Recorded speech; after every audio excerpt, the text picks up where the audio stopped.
All right, here we go. It is the MJ Morning Show, and the big question is, will the phones work today? I don't know. Maybe we should do... Fester, what did you do to your hair? Did you shave your head last night? Yes. Yeah. Oh, I'm just looking at Fester, and he's more Uncle Fester from the Addams Family looking this morning. My hair has been getting very long lately, and I don't like it necessarily too long. Right. And I had enough. Wow. I'm shaving it off. But it looks like you've got some clumps that are left. I might. I don't know. It looks like there's some stubble remaining. Well, there is stubble. It's not No. clean shaven. I realize that, but it looks like you might have some patches left over on the side here. I might. All right. I mean, I had a 9-year-old boy look over it. I mean, I was going to ask you, who was your assistant? yeah, Hudson got in the middle of the back fat crack. Do you trust him? Hold on, your kid got in the hot dog rolls? Well, he was the only one. You know, Hattie was like playing like Minecraft or something. And I'm like, I called her first. Hey, And- Ryan, did you start MJTV? Are we all good? Okay. All right, turn around. Show the camera Right there. the rolls there. Yeah, that's Right there. That's called the pack of hot dogs. That's Yeah. It is. It is? It's the pack of hot dogs. Yeah, I have several friends who enjoy touching my pack of hot Are those Hebrew nationals or are those ballpark friends that plump when you cook them? I mean, if you want to get that technical, I guess I'm a different tribe. So they're Italian sausages. They're Italian. Hebrew nationals. Welcome, everybody. MJ Morning Show. MJ, Fester, Michelle. I didn't notice that at the Christmas party. So that was done post-Christmas party. Pre-Christmas party. It was? Yeah. Oh, it was dark in there. It was. Yeah, all right. So we both went to the Christmas party last night. Yeah, we'll get into that later on. The earliest Christmas party in the world.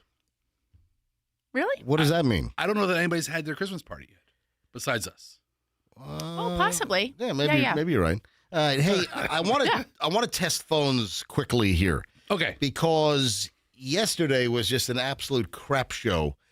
I had 2 people I needed to call as part of content and, for a segment. I could not call out. We could not take calls. The phone system was totally effed yesterday. I'm told it is now fixed. All right. So let's do a test right now.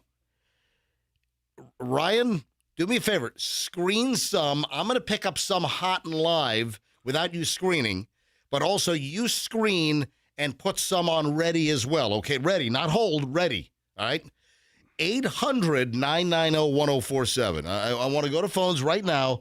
I want to test the phones to see if they're working, if we can get back to normal today. 800-990-1047. So please call us. This is a test. This is only a test. Beep. All right, let's go to phones. 800-990-1047. 800-990-1047 to see if these damn things work. All right, let me try line 1. Good morning, MJ Morning Show. Can you hear me? Yes, I can hear you. Oh, Can you hear me? Yes, hallelujah. The phones, Hallelujah is right. Yes, hallelujah. Hey, I can out You freaking tell 'em. I can out freaking Lula, you whatever you. Yeah. Yeah. You got to yeah. be careful when you say Allah. Allah, yeah. Hold on. Let's not get in trouble first thing in the morning. Holla freaking Luya. Man, you got to be careful when you say. I'll holler at you. Yeah, all right. Hey, buddy, thank you very much. What's your name? You're very welcome. You guys have a great day and Merry Christmas. Yeah, you too. Yeah, we don't care. All right, so now let me try. I picked that one up cold without it getting screened. Now let me pick up a screen line that Ryan Hoppy, who's filling in for Andrew this week, let me pick up a screen line, which is going to be line 3. Hi, good morning, MJ. Nope, see, that one's not working. Yeah, so that's on hold. That I can't pick that one up. Oh. Hey, Hoppy, something's not working. So whatever you did, I can't pick up the screen line. So maybe it doesn't work from the booth to the... Line 3 is not working. All right, let me see what happens if I pick it up this way. Line 3, are you there? Who is Stro? Are you there?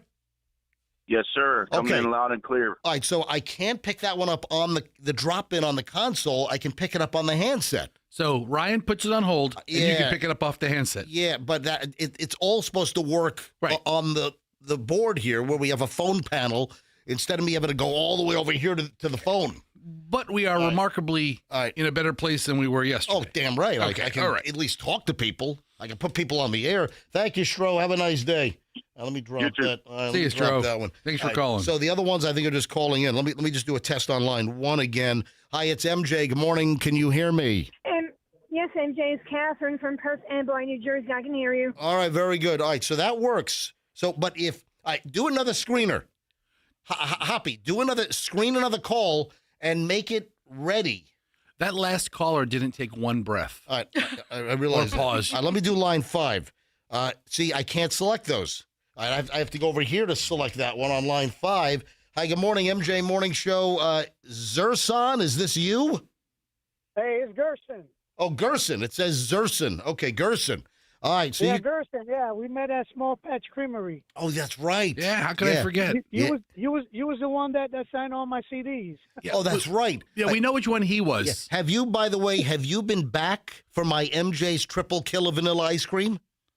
I've been there one more time after that. That's fantastic. That's what I don't want to hear that folks just went once just to meet us. I want to No, hear no. people that are so addicted to my MJ's. Yeah, my first time was to meet you, and then my second time I went back. I think it was like last week. Yeah, that's good. That's what I want to hear. Gerson, thank Yes, you, buddy. sir. I appreciate you checking in. All right, man. Have a good day, man. You too. Did that guy just say you were the one that signed all my CDs? Mm-hmm. Yeah, we know who you are. Yeah. Yeah, you're the guy. Yeah, I You're the one am. they went to see. Yeah. All right. So, it's not. This is not working. All right. But if I pick up a blinking line, then it works. So, line 7. Hi. Good morning. Who is this? Oh, that one. So it dropped. Okay. All right. So look, I know what to do now. So when Hoppy screens, I've got to go to the phone handset to pick up the damn phones because it won't pick up.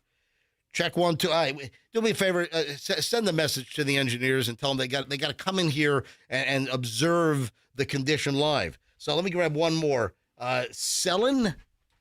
Let me go to line 2. Selin, can you hear me? Phone test. Check 1, 2, 3. Yes, sir. I can hear you very well. All right, thank you. I appreciate that.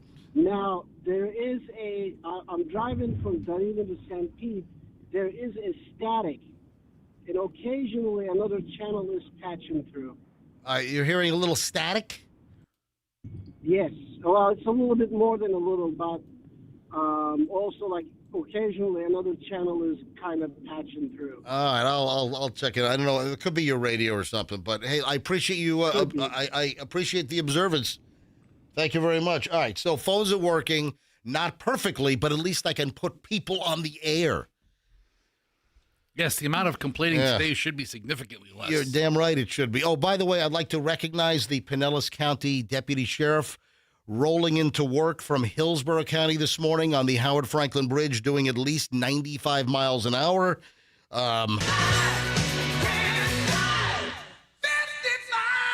Well, dude, guess what? You're going to have to do that starting Monday. I don't see why you didn't make a citizen's arrest.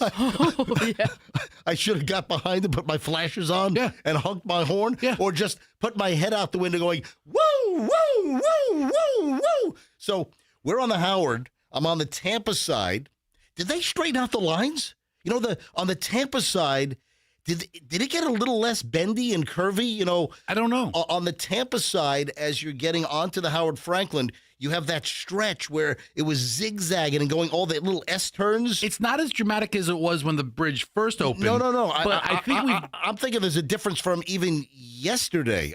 They might have done something overnight is what I'm saying. Anyway, so a Pinellas County Deputy Sheriff who obviously lives in Hillsborough driving his patrol vehicle, the Tahoe or the Suburban, flies by me. I mean, I'm doing 70. You know, I'm doing 10 over. You know, it's a 60. I'm doing 70. People are passing me left and right. And here comes a Pinellas County Deputy Sheriff at 5:20 this morning, and he's just whipping by me. His head is out the window, and he's yelling, Yeah, apparently. He can't drive 85. But keep in mind that Monday, the speed on the Howard Franklin Bridge gets lowered to 55.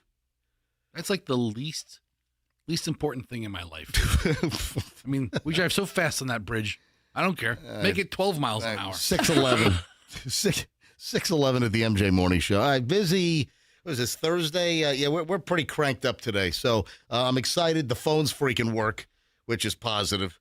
But we're just getting rolling. Whatever you do, do not miss 1 minute of the MJ Morning Show here on a Thursday. Shriner's got traffic. MJ Morning Show back in just a minute. Good morning. Traffic looks good right now. Not much to share with you. There's a little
And a special shout out to Jeff in Parish.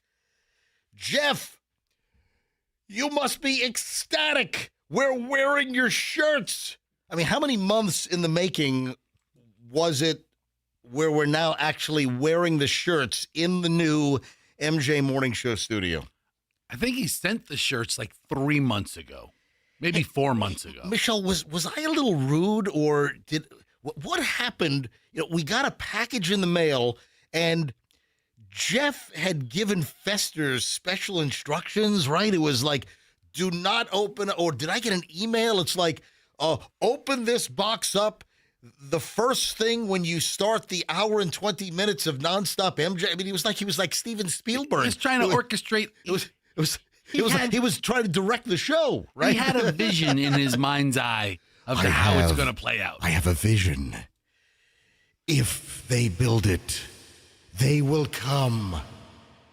If I send shirts, they will wear them on the MJ Morning Show. So with the new studio, which has been 5 years in the making, but really, once they got the studio done, which was really last May or June, right? We couldn't get in because the phone system was all frigged up. Well, and it still continues to be frigged up sporadically. Yes. Yeah. So Jeff in Parish, in order to, he's a super listener, super fan. And listen, I highly appreciate that. Yes. So Jeff had these custom shirts made for us. Yes. Yeah. Is he on? Oh, he's online He's too. listening. He's listening right now. Of course he's listening right now. All right, let me grab Jeff online too. Jeff, are you there? I'm here. You guys look great. Well, Jeff, you sent us matching shirts, and it has the MJ Morning Show logo. What does it say on the breast over it? What is it like? What does it actually say? Can you read it, Michelle? Can you? What is it? So we have the MJ Morning Show logo, and then it says Explore. Enlighten. Read it. The first line says explore ideas, engage, Yep.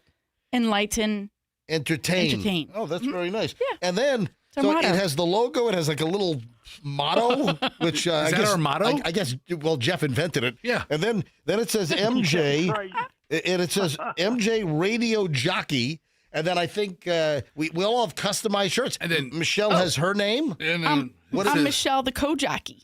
and I am Fester, other co-jockey. Fester, the fat guy. Yeah, I mean, so Jeff, first of all, thank you very much. Yeah. It is very thoughtful, and we know a lot of original thought and caring went into this purchase. But Jeff wanted us to you're wear welcome. Jeff wanted us to wear the shirts in the new studio, and here we are. He sent these. Jeff, when did you actually send these shirts?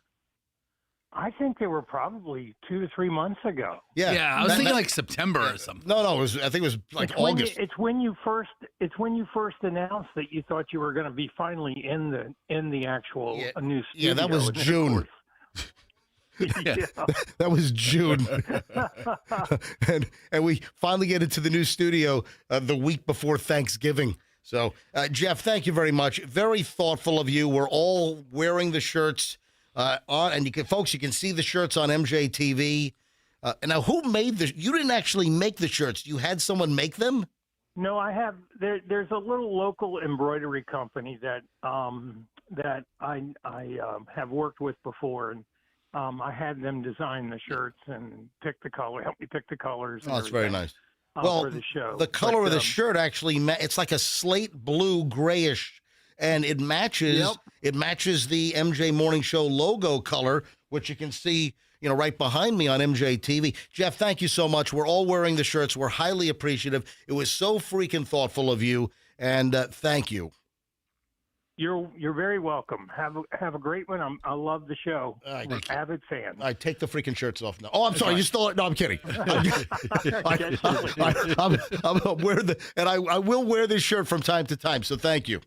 You will? No, you're very welcome. Yes, I will, All Jeff. right, guys, have a good one. You bet. I am willing to bet. I'd Fester burn the shirts in the about parking to lot. say, first of No, all, let me tell you something. I'm kidding. I like the shirts. I really like the shirts. First of all, it's a very good quality shirt. It it's is. a very good quality. And second of all, it looks better on you than the shirt you had on when you walked in today. You think What so? do you have? Oh, Like, yeah. did he have like a Clam Shack shirt on, No. or did he have his trophy husband shirt on? Bob's Clam Hut. Yeah. Get it right. Whatever. It's Bob's Clam Hut in Kittery, Maine. Okay. Where I love the fried clam. Did you have a just a regular gray shirt with a little logo in the on the breast, maybe like a New Balance shirt or something? Actually, I think this is a Puma. I got this at Costco for like $6.88. It's a good deal. No, it was. Yeah. No, I think You this need to get rid of that one. What do you mean I need to get rid of this one? It was a little tight. What, the Puma shirt? Yeah. He's been working out. He looks good in tight You stuff. can see my nips poking through? I could see your belly poking through. Oh. What do you mean you can see my belly? What do you mean it's too tight? It was a little tight on you. Oh, yeah, So this I was really, when you changed your shirt, because we've been anticipating this, so you've had your shirt in the locker here. Yeah, this is a Puma shirt, which seriously I got at Costco for like $4 or something. So it's a Puma shirt. Take it. Yep. So you don't want me to? I'll leave this. I will leave. We'll wear it today. We'll all wear the shirts during the whole course of the show today. And listen, I got to be honest. I'm not just blowing smoke It's a high up. quality shirt. I'm not blowing smoke up Jeff's butt. I will put this in regular shirt rotation, and it will pop up from time to time here in the studio as I'm on MJTV. So Michelle sends me something, and this is from the St. Petersburg Reddit. So it's a Reddit subgroup, St. Petersburg FL. And the headline is God Bless Pinellas Park. And then it's a picture that somebody took of one of those signs. You know the signs that people like put up on like telephone poles? Like, we buy houses, we buy junk cars. Yeah. I see him all over the place. So somebody puts up a sign, hey, sexy, cash for your diabetic test strips. All right. Wait, stop. What did you think when you first heard that? You show him the sign. Have you seen this? Yeah, there it is. I'll sexy. hold it up to MJTV. I mean, it gets your attention because you see the hey sexy. Hey, sexy. And then you read the rest of it. Yeah. So here's the deal, MG.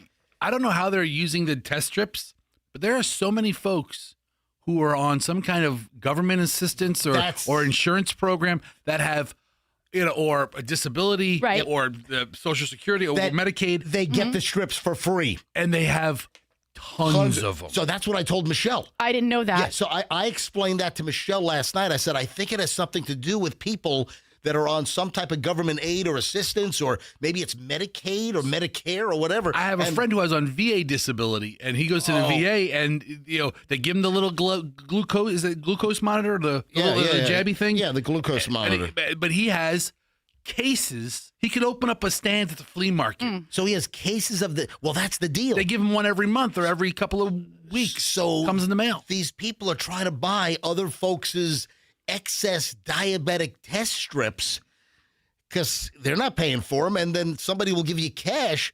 Or if you need to buy these at like retail, I guess, are they expensive? I mean, there's got to be something lucrative here from a monetary standpoint. What's the hustle? Well, that's what I want to know. There's a phone number on here, 727-761. I wonder if we should call them up and ask what the hustle is. Like, so how much are you paying for them, and then how much are you reselling them? That's the question. Is there that big of a markup to warrant having signs around town? I don't know. Well, you know what? I didn't know that. And so when I read it, I was like, do they want used strips? Because I didn't understand that there would be like this, a lot of people who had all these new ones. But I wasn't the only one, because if you look at the Reddit thread, people were like, what? Like they thought that was the case. All right, here's the deal. I want to go to phones. I want to ask, does anyone know how much are they paying for? Have you sold your diabetic test strips? How much are they paying you? Or if you know the model, then how are they reselling them? Hey, Hoppy, you can't. Well, I guess, yeah, he can screen. And you have to pick it up off the phone. I got to pick it up off the handset. So, and I see we have other calls on hold. I see Tiffany's on hold for something else. Bill is on hold for something else. You guys hang on a sec. Oh, dude. But if are you looking online? Are you searching? I found a story from 10 years ago on NPR. Yeah, I know it's a deal. I explained when Michelle showed me this. I'm like, yeah, that's a deal. Here's the headline: The Murky World of Secondhand Diabetic Test Strips. But somebody puts up a sign on a pole in Pinellas Park that reads, "Hey, sexy, cash for your diabetic test strips." So, I guess all these people are running around Pinellas Park with Test strips. The diabetes. The diabetes. Yeah. They got the diabetes. I got the diabetes. All right. So if you know, hang on a minute. Indio has a comment on the tech strips or the test strips. Indio, you're on the MJ Morning Show. Hi. Good morning. Good morning. Love the show. Thank you, buddy. What's your comment on the "Hey Sexy" diabetic test strip sign? So I used to do this in New York. I'm from New York originally, and we used to put the signs up, and basically you would purchase some of these test strips from folks who have them, who have an excess of them. Yep. You get them for like $5 or something like that because they have a bunch of them. Yep. And then you resell them to a distributor, or you send them to a distributor, and they'll give you double, or maybe even triple. Oh, depending wow. on- Yeah. Listen, I knew it was a money-making scheme. Yeah. Wow. So you, Oh, yeah. you pay hold on. very You did this in New York, is what you're saying? Yeah. We used to put the signs up. So there was a guy on YouTube, and he says, "Hey, you can make money on test strips." And I followed him. I was like, "All right, let me try. Let me take a chance." And I'm like, "Well, I'm diabetic myself." I'm like, "How does this even work?" So they send you a list of distributors. So if you get a bunch, then you can send it to the distributor. Then the distributor will go out and he'll sell it. And you make if you buy them for $5, you might, depending on the particular brand. Yeah. So every brand has a markup. Some are more expensive than the other, especially the ones that the Dexcons, things like that. Those things are super expensive. Wow. All right, let me ask you a question, though. So the sign in Pinellas Park says, "Hey, sexy, cash for your diabetic test strips." How many, totally sexy women did you buy diabetic test strips from that you really wanted to, get with?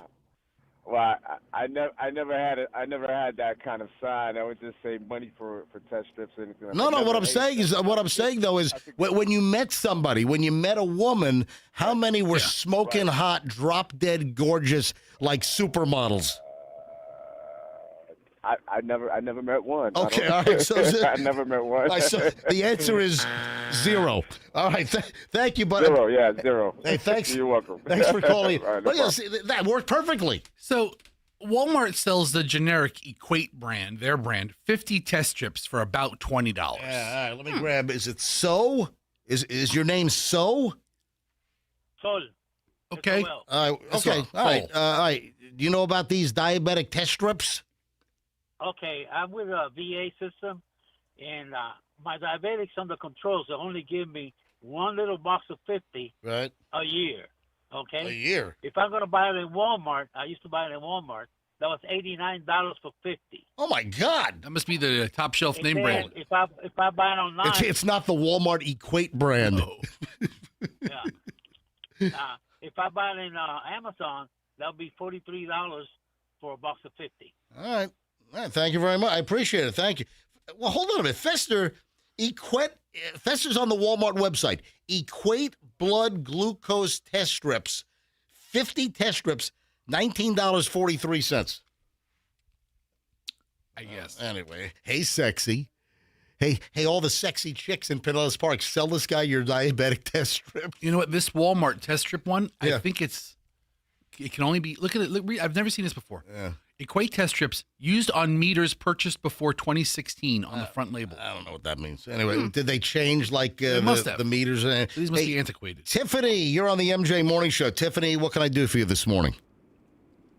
Hey, MJ, Michelle, and Fester. I just wanted to let you guys know that on 275 near exit 25, they have a billboard letting everybody know that they're changing the speed limit to 55. Oh, really? Where is this? What part of? Here now. Where is this? Huh? The location? It's on 275, exit 25. Yeah, but where is that? Is that in? Is that the Gandy Boulevard exit?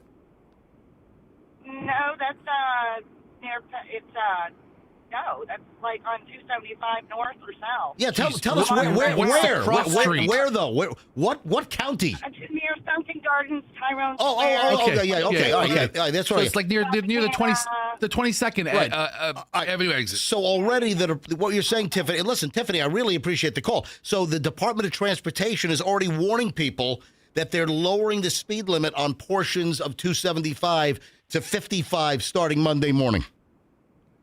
Yeah, December 7th. It's on the billboard that they have. Yeah. Speed limit reducing to beginning Sunday night. Yeah. All right. So like 38th Street, and then the Howard Franklin Bridge, it drops to 55. Tiffany, good call. Thank you very much. Not a problem. Y'all have a great day. All right, so there you have it. I don't know that I ever want Tiffany to give me directions. What's the cross street? It's on 275. I know. What's the intersection? What's that? Tiffany, thank you for calling in. Yes. Yeah. So, there's in the construction zone in St. Pete on 275, was it 38th? That's what you said yesterday. Yeah, around 38th, they're going to lower the speed to 55, and then the whole Howard Franklin Bridge is being lowered to 55 miles an hour, which I just don't think that's a very good idea.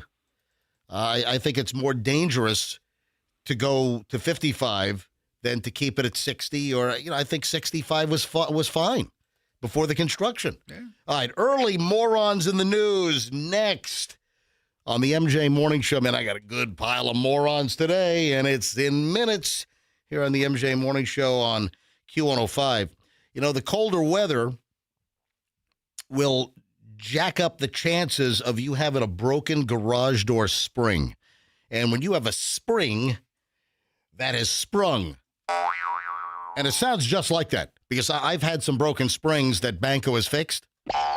Yeah, some sound like this. Others sound like this. But if your garage door spring breaks, you call Banco. You want an honest repair at a great price, you call Banco. If you want to get ripped off, I'll give you the name of the other company that totally, had their way with my neighbor's butt. All right. So there was a. You want to get ripped off? I'll help you. And this was a big garage door company that advertises a lot.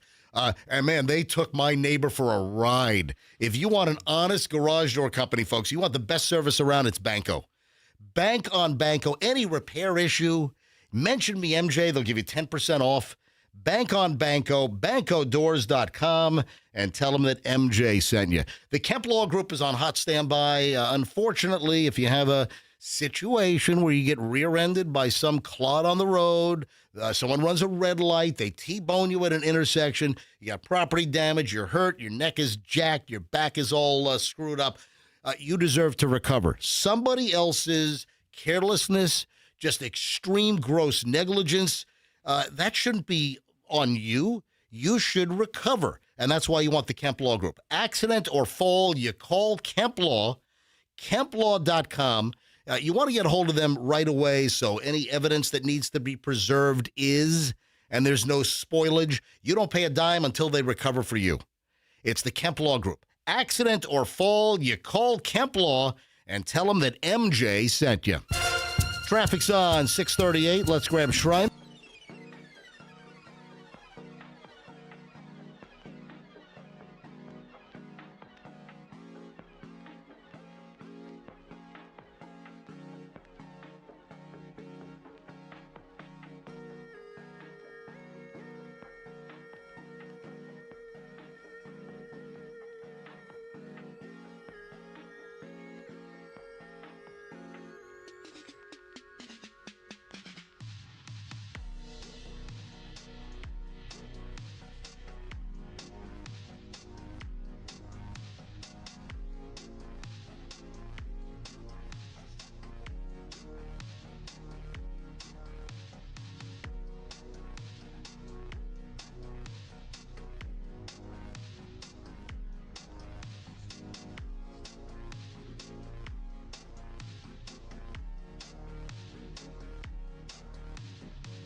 Boccarini on the MJ Morning Show. All right, so I've got a great pile of morons in the news. However, I've got like calls that have been on hold for like 27 minutes, and I feel bad. So hang on a minute. Let me just clear out. Let's see, Bill and Davi.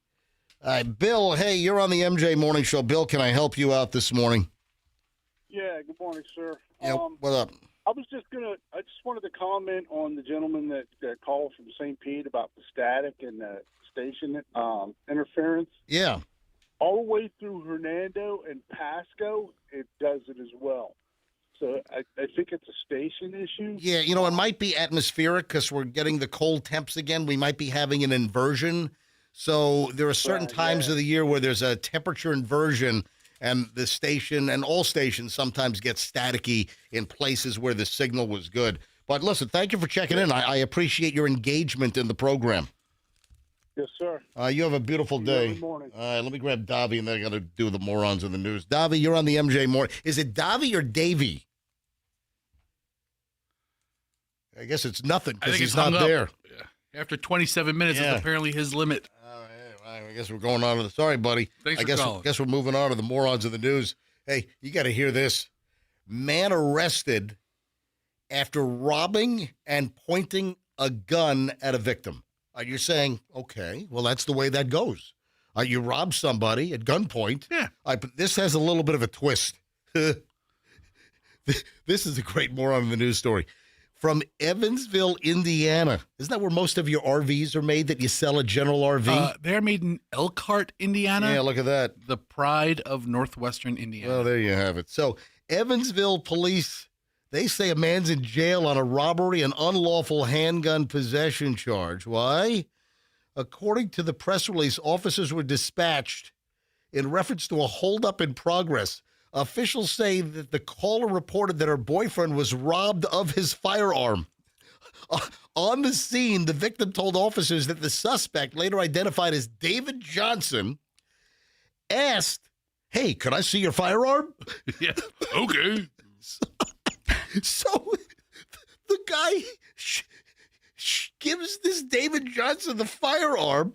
Police say the victim initially gave the gun to Johnson, unloaded, and then he said, "Hey, can you give me a magazine of bullets so I can see how much it weighs when it's fully loaded?" Yeah, no problem. That sounds like it makes sense. What a schmuck. So after loading the firearm, Johnson then pointed it at the victim and told him that he would not be getting the gun back. And he was, what? Yes. "Hey, can I see your gun? Oh, can you give me the magazine with all the bullets? I want to see how much it really weighs with everything in it." The dude gives him the gun and the magazine. He loads it up and then points the gun at the guy and said, "You're not getting this back." Yeah, I'm going to keep this. What the hell? Witnesses also gave the same exact account. How many witnesses were there? Why did nobody stand up and go, "Dude, not a good idea.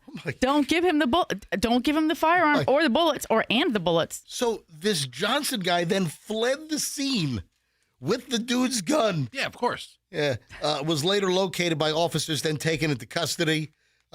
He has a prior criminal conviction for numerous things. Of course. Duh. And he is a convicted felon, so that would what? Preclude him from winning Citizen of the Year. That is correct. Thank you very much. Yes. That would preclude him from possessing a firearm. Oh. Yeah, you can't possess if you're a convicted Is felon. that in every state? Yeah. If convicted felons are not typically allowed to have, listen, unless you have an expungement or, the governor says it's okay or, the president pardons you on something. Yeah, robbery with a deadly weapon, unlawful carrying of a handgun, and also possession of the Mary Jane. He had the marijuana as well. This guy's a wreck. What a schmuck. Unbelievable. Oh, this is hot. You ready for the hot? Woo-hoo-hoo! The hot moron in the news. This is sexy. Oh, is that going to be a new thing now? We have hot morons in the news? Oh, yeah, this is versus just regular morons in the news? Sexy. 3 arrested after deputies say they were caught having sex in a Winn-Dixie parking lot down in the Keys. I know that Winn-Dixie. Do you really? I've been to there. There's a Winn-Dixie. What mile marker is it? Yeah, hold on. I think I've stopped at that before. Like Hold on. Lou Key Marathon? Let me pull that up. Bahia Honda, whatever the hell it's called. I don't know. 3 people. It's actually Marathon. So 3 people were arrested after cops in the Keys say they were found banging. They were having sex while heavily intoxicated in a Winn-Dixie parking lot. What's illegal about that? So I guess it's still a Winn-Dixie. They didn't rip that one down and convert it to an Aldi, right? No, not yet. All right. So deputies were called to the grocery store parking lot at 12 noon. This is earlier this week, where they found all 3 individuals engaged in sexual acts. Sharon Helen Saplinsky, it's Czaplinskyi. I don't know that I need the spelling. Saplinsky? Sure.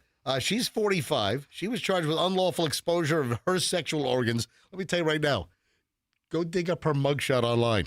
You do not want to see her sexual organs. I don't want to see her face, let alone her, let alone, God. She was also hit with disorderly intoxication, resisting without violence.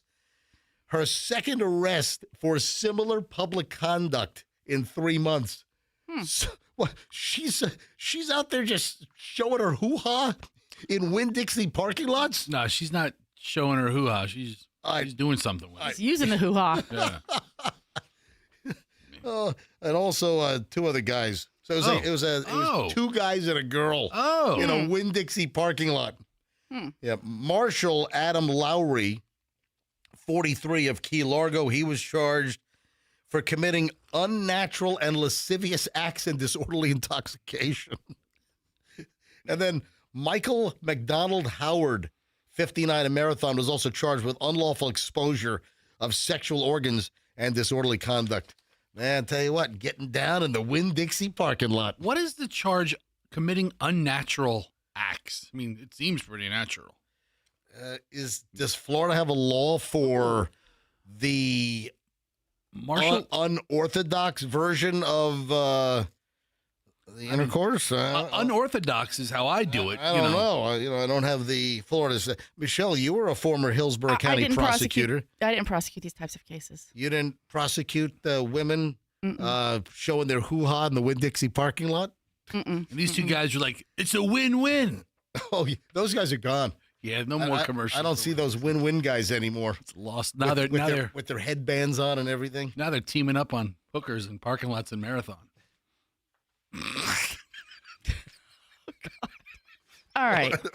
Oh, you're saying these are the Winn-Dixie brothers? Yeah, their fall from grace was quite significant.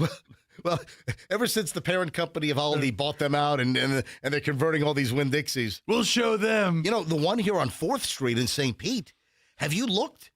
The whole front is blasted out. You can just look right into the store. There's no front of the store.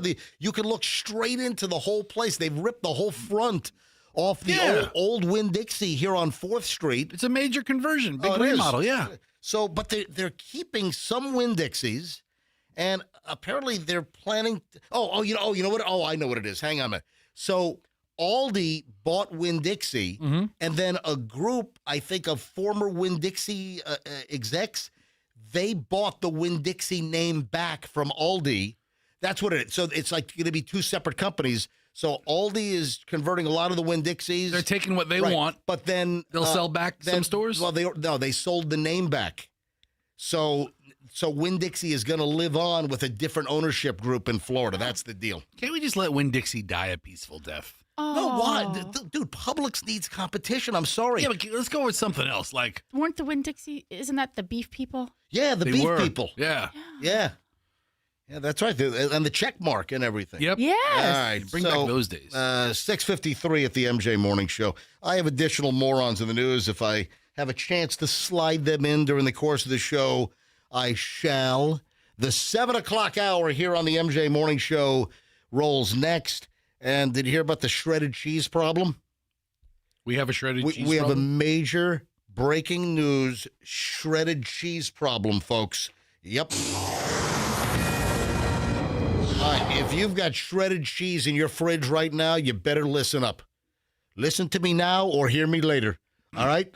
Coming up next, shredded cheese breaking news on the MJ Morning Show here on Q105. And that's going to be next. Hey, if you're looking for a great deal on carpet cleaning, look no further than my friends at Zero Res. Now, you have a plethora of other carpet cleaning companies out there, but why is it that you want to call Zero Res? Well, I'm going to tell you right now, because Zero Res does a whole different process. See, the other companies, they use these heavy chemical soap shampoos. That leaves a residue. The residue attracts dirt faster. It's counterproductive. I don't understand it. At Zero Res, they use ZR water. It's an electrolyzed water process, and it gets your carpets cleaner. They stay cleaner longer. But right now, secure your holiday cleaning with a $40 per room deal. So $40 per room to get your carpets cleaned. And if you get at least 3 rooms done, you can add a staircase carpet cleaning for $1. No brainer, folks. Go to ZeroResTampaBay.com, ZeroResTampaBay.com. Tell them MJ sent you. Got to tell them MJ sent you to get the deal. Great deal on each room getting cleaned, and then $1 staircase cleaning if you do at least 3 rooms. ZeroResTampaBay.com. Tell them MJ sent you. Traffic's on 6:55, and we're back in a minute.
Dear Michelle, and I said we had some breaking news. Hey, Hoppy, where's my new breaking news? So instead of always using the... Instead of always using that, I want to use our new breaking news sounder. What page is that on? Where's my new breaking news? Oh, here it is. I got it. Breaking news, breaking news, breaking news. Breaking news about shredded cheese. And this, it conjures up something I heard, and I don't know if this is real or fake or possibly I dreamed this. And I know that your curiosity's piqued, so what the hell am I talking about regarding shredded cheese? All right, first let me do the recall. Yeah, big old warning. If you have shredded cheese in your fridge from Walmart, Target, Aldi... Oh, my God, I have shredded cheese from all those places. I know. See, that brings up a whole different story about shredded cheese, man. Because I've always heard you don't buy shredded cheese. Whatever. I've always heard you shred your own cheese. No. Why wouldn't you buy the shredded cheese? Because See, it has, you said something that's completely wrong. What I say that's wrong? You've always heard don't buy shredded cheese. Yeah. No, you can buy the shredded cheese if you want to use it for melting. No, you don't want to use it for a melting purpose, like on a casserole, one of your favorites, or if you put, because it doesn't melt properly. What do you mean? What? I hate casseroles. That's why I said that. So I am you guys would be amazed. Just the word casserole. I exhibit anger when I just even hear the word casserole. It's a problem you have with yourself. All right. I mean, casseroles are fantastic. I hate casseroles. So you would be amazed at how much shredded cheese I consume. Like a lot. Well, we buy the Sam's Club 5-pound bags. Oh my God. Of mozzarella and the Colby Jack. Wait a minute. Colby Jack? Which one is it? Well, it could be Colby Jack. Colby Jack, yeah. Not Kobe Jack. But I've always heard that shredded cheese has like a powder on it. It's an anti-caking agent. Yeah. All right, now hold on. That's the official industry terminology. All right, hold on. I don't know. I was talking to big cheese over here. Anti-caking agent. Yeah. All right, hang on a sec. Sounds like he works for the government. This is anti-caking agent. Works with the FBI. Did you ever get your hands on a block of government cheese back in the day? No. Oh, man. We had a neighbor, and he gave us one. It was the best grilled cheese sandwich. Yeah, I'm sure it was. The best. All right, hold on to that thought. I'll get to the anti-caking agent in a second. Okay. That's basically what I heard. Now, first, more than 1 million bags of cheese sold at stores like Walmart, Target, and Aldi have been recalled, possibly because they contain metal shards. Oh. Yeah. Ohio-based Great Lakes Cheese Company initiated the ongoing recall actually back in October. They can't get a handle on metal fragments in people's shredded cheese, and here we are on December 4th? Nope. Can't get ahead.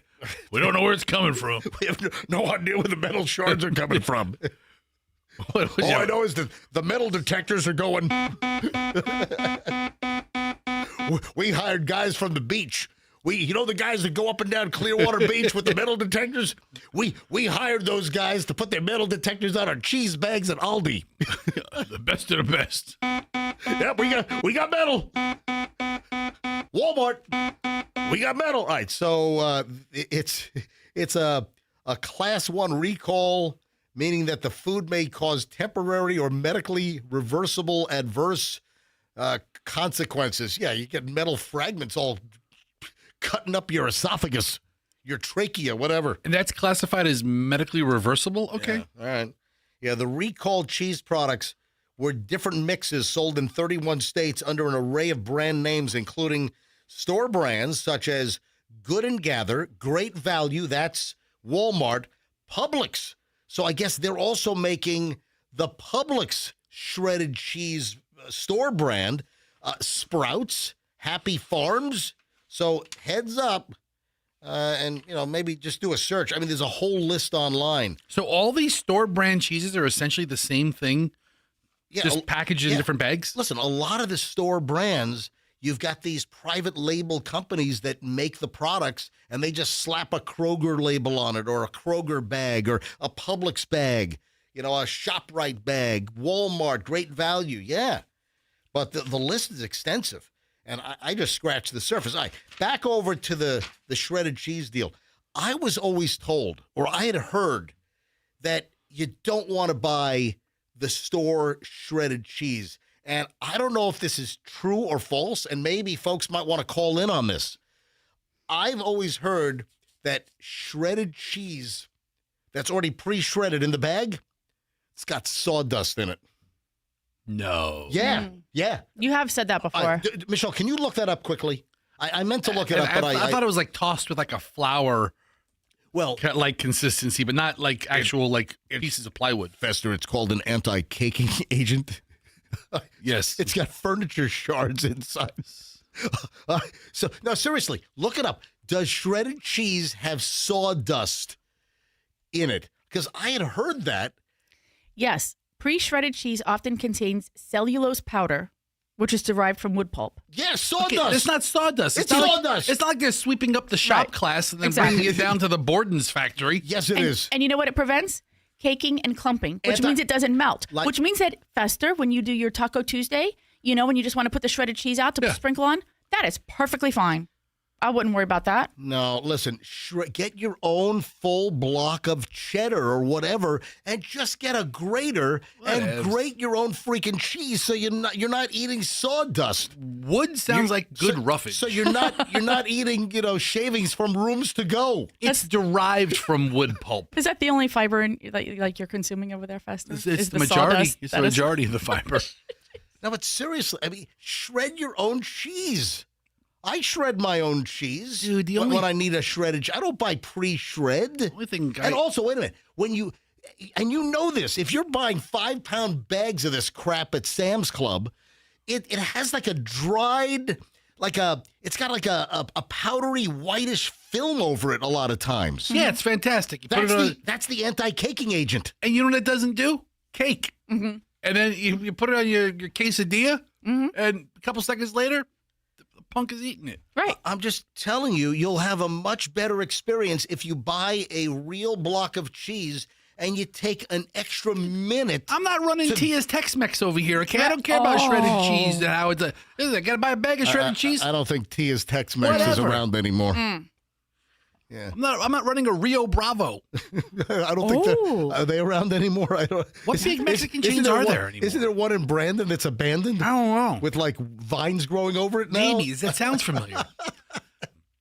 But yeah, I mean, I don't care. Dude, shred your own freaking cheese so you're not eating sawdust. Listen, a little sawdust never killed anybody. All right, so explain this whole... Shards of metal in your cheese, that kills people. Okay, worry about that. All right, so... Explain the whole USF deal to me. Now, the coach of USF, old coach or new coach? No, the old coach split. He was offered an amazing opportunity, which you have to take it. Yeah. Mm-hmm. So Alex Golish, the coach up until like this weekend, he took a job at Auburn. Yeah, Golish, he split. And listen, USF has a great sports program that is blossoming. There's no doubt about it. USF has come a long way. They just hired, Higgins to be the CEO of USF Sports. Good move. And USF is really making major inroads. Look at the football program, how relatively well they've done this year. But a lot of people consider the USF gig a stepping stone to like a Big Ten gig. Does that make sense? Or that type of a gig. They're in a smaller conference where a lot of the coaches in this conference got plucked this year. Oh. Florida hired the coach. I'm glad you said plucked. Well, they got plucked at leaving the schools. The other kind of ucked right. Because the Tulane coach is now the coach at University of Florida. USF's coach is now the coach at Auburn. Yeah. Mm-hmm. So these coaches are taking bigger jobs for like quadruple the pay. Right. And good for them. Yes. Golish has split. Did they say how much money Auburn, has that been published? What is he making, like $4 or $5 million a year or something crazy?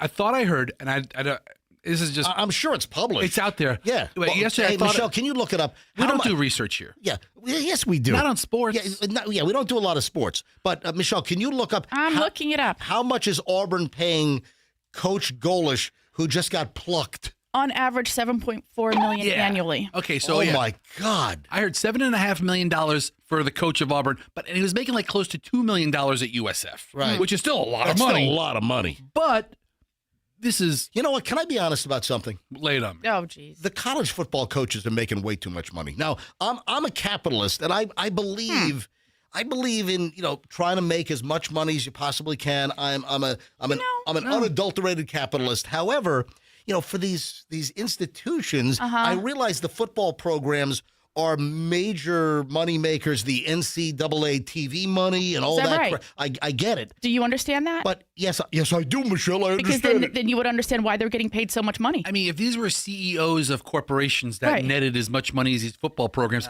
and it's all the other things. I mean, the donations. If USF is a winning football team, I feel better as an alum donating to the cancer research department or the botany department. You name it. It just seems like just the football programs often fund many other athletic programs within the institution. Yeah, you think your kid's soccer program was able to fund itself and still end up with money at the end of the year? Absolutely. No. Yeah. How about the water polo team? Yeah, I think that is a huge moneymaker.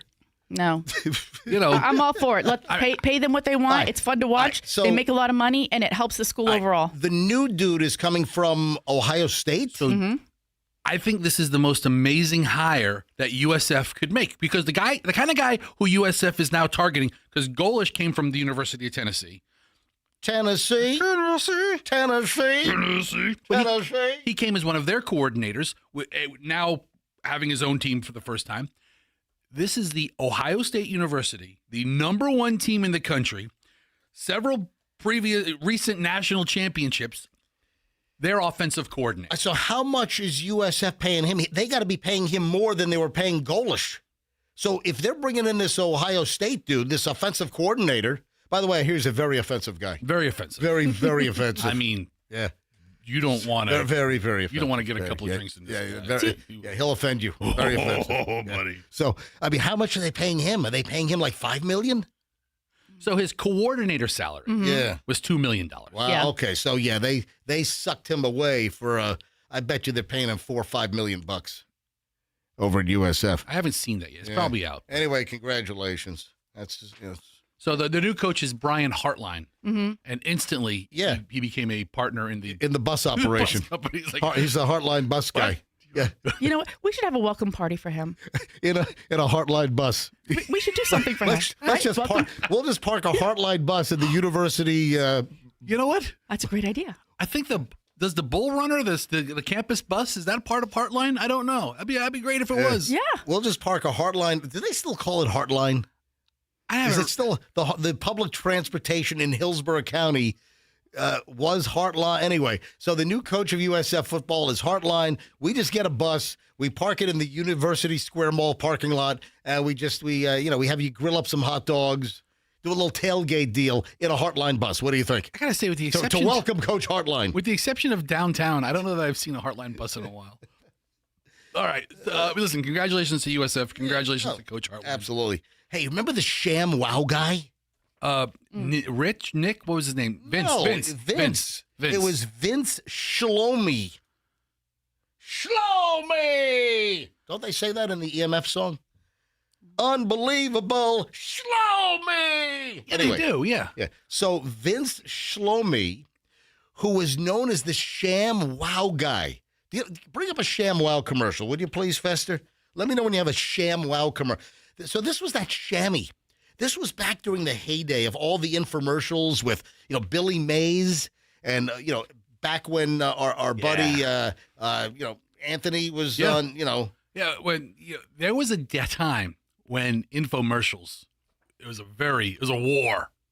Before the Shark Tank days, Billy Mays ran his side, and then people were trying to take him down, and this Vince Offer, I think, was his name on the commercials. Oh, that's right, Vince Offer. And then remember he got busted with like hookers or something, or he got beaten up by a hooker. No, well, I was about to bring that up. Okay, so that's why I'm going there, is because the Sham Wow guy. Do you have a commercial? I think so. I bring up the Sham Wow guy. Hit it. Play. Hi, it's Vince with Sham Wow. You'll be saying wow every time you use this towel. It's like a chamois. It's like a towel. It's like a sponge. A regular towel doesn't work wet. This works wet or dry. This is for the house, the car, the boat, The RV. ShamWow holds 20 times its weight in liquid. Yeah, Look at ShamWow. this. It just does the work. Why do you want to work twice as hard? Doesn't trip. Doesn't make a mess. You wring it out. You wash it in the washing Oh, machine. it's the ShamWow. I mean, this guy really has a very convincing argument to buy it. You can cut him. You can use him as a shower mat. Do they still sell the ShamWow? If I want to buy a ShamWow, can I buy a ShamWow? I don't know if they have the name brand ShamWow. I'm sure they do. Right. But there's so many knockoffs of it now. The reason why I'm bringing this up, it's not because he's running for Congress in Texas. It's because he's running for Congress in Texas, and Fester, you kind of stole my thunder a little bit. Oh, I didn't know. He got arrested for like beating up a hooker in a Miami hotel room. Did he beat up the hooker? Or did the hooker beat him up? You know what? Oh, that's right. I'm reading it right now. Do you want to know what happened? Yeah, he had the black eyes. Yeah. Anyway, No. All right, tell me the story. The police stated that the woman had bitten onto Offer's tongue and refused to let go, at which point Offer punched her in the face and left her with lacerations and fractures. So the sex worker, the hooker, bit onto the ShamWow guy's tongue And refused to and let wouldn't go. let go? I don't know how you're not. Well, I guess the only way to do it is, I guess, to punch somebody, Yeah, right? somebody has your tongue in a he's bite. He's lucky it wasn't bitten off. You know what that would sound like? It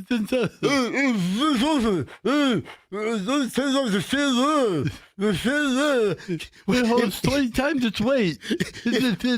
If she would have bitten his tongue off, it's like.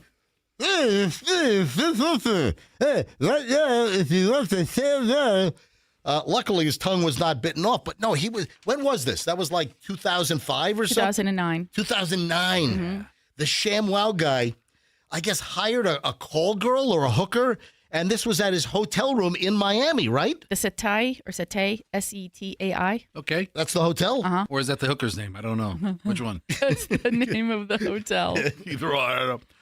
You know what? This is the ShamWow. This is the kind of experience I would expect from somebody running for Congress these days. You know, he'll fit right in. I am not surprised at this at all. Yeah, he'll fit right in. Yeah, punched a hooker 15 years ago. I Vote guess for me. the ShamWow guy announced last week that he's stepping into the 2026 midterm elections, running for Congress for the 31st congressional district in Texas. Fantastic. All right, 7:20 at the MJ Morning Show. When we get back, this is MJ. Sorry, a hooker bit my tongue off. Gotta watch out, man. All right, so when we get back, man, people are nuts. So I stumbled across a text that somebody sent in, and it's regarding Michelle. Oh, yeah. So what? All right, I wanted to get your unvarnished reaction to this. All right, so you're unvarnished, like he's selling Amish furniture. All right, when we get unvarnished, it's the Bear Wood place. All right, when we get back, we start an hour and 20 minutes of nonstop MJ. All right, and we have a lot of crap coming up. I mean, the new Jeffrey Epstein stuff. Did you see the creepy picture from Epstein Island? Oh my God, have you seen that? I've seen pictures of a bunch of rooms. Oh, of the yeah. bathroom. Oh, yeah. All right, hold on about that room. Yeah. All right, man, we got a lot of stuff next, including some creepy, wacky, crazy, nutty text that somebody sent in here to the MJ Morning Show. So we'll get to that all next here on Q105, 104.7 FM. How about spending your time this holiday season with those who matter and sell your home with a guaranteed offer from Mark Spain Real Estate? Now, there are no showings. No open houses. Best part about it, there's no stress. MJ for my friends at Mark Spain Real Estate, the top real estate team in the U.S. for closed transactions for 9 years in a row, including being ranked the #1 real estate team in the nation for 5 consecutive years. Mark Spain Real Estate, they sell over 4 homes every hour. I mean, this is just an absolute no-brainer. Listen to what, how about Tiffany? Tiffany says the guaranteed offer process was so fast, so simple. Mark Spain Real Estate was wonderful in answering any questions that I had along the way. I will definitely be using Mark Spain again. So I'm impressed. You should be impressed. Mark Spain Real Estate, they make selling homes very, very easy. Go to markspain.com, get a guaranteed offer today on your home. That's markspain.com, and start packing. And when you sell your home, then you call Two College Brothers.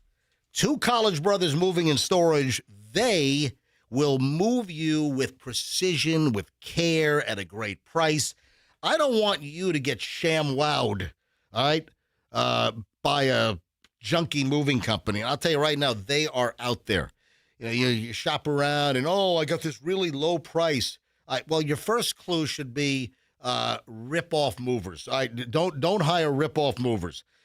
One of the big gimmicks out there is they lowball you. Some moving company give you a lowball quote, and then they start doing all kinds of add-ons later, or midway through the move, they say, we're going to need more money, or holding your stuff hostage on the truck and not unloading until you give them more money. This is why you want Two College Brothers. They'll never pull this stuff. Highly trained, background check to the hilt. It's twocollegebrothers.com. Mention me, MJ. They'll give you free moving boxes. Twocollegebrothers.com is the smartest move you will ever make. Traffic with Shrine.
Michelle. And, oh, my God, it is sweltering in this studio. What? I don't get it.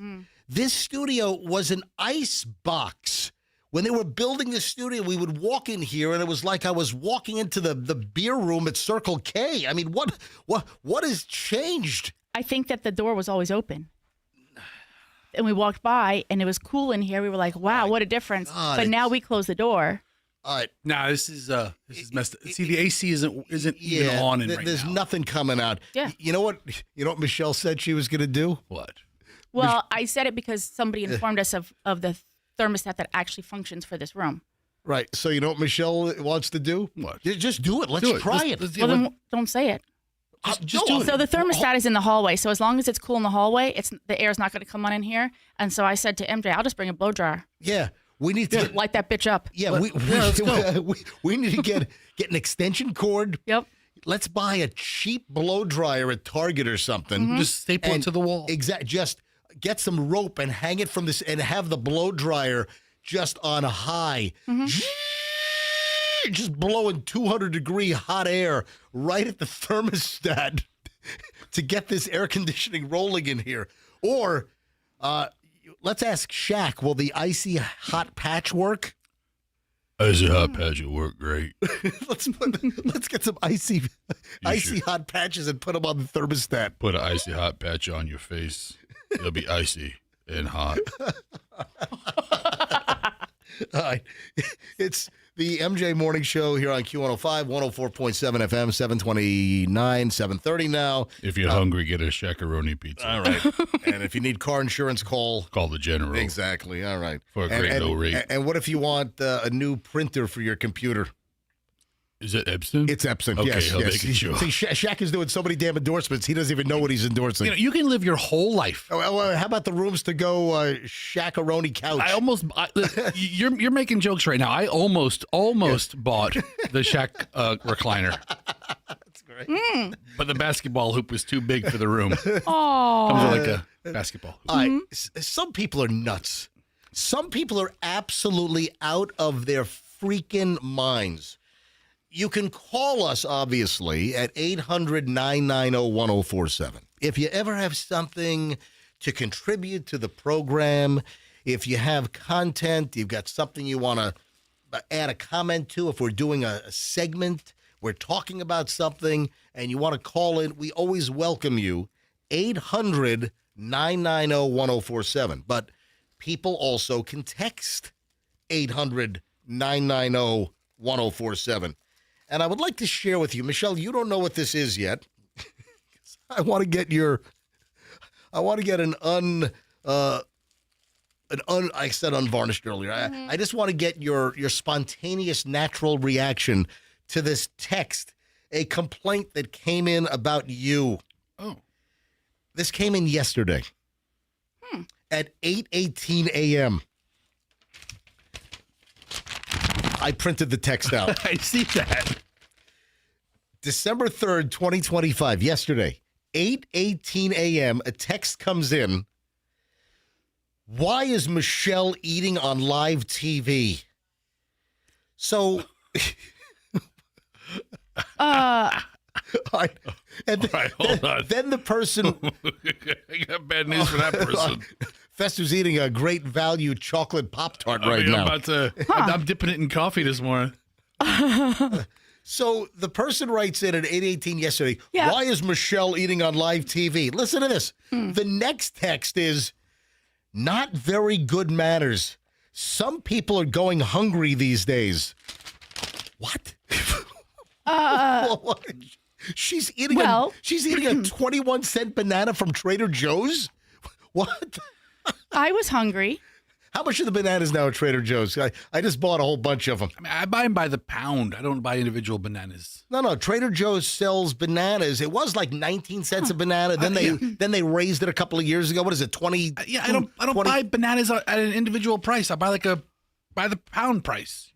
Like Publix doesn't sell a banana. They sell a banana per pound. But do you shop around? Because sometimes you can get bananas for 49 or 59 cents a pound. Sometimes it's 69 or 79. Bananas isn't my primary shopping ingredient. B-A-N-A-N-A-S. Yeah. B-A-N-A-N-A-S. Bananas. So the person's issue is that Michelle was eating a banana during the morning show?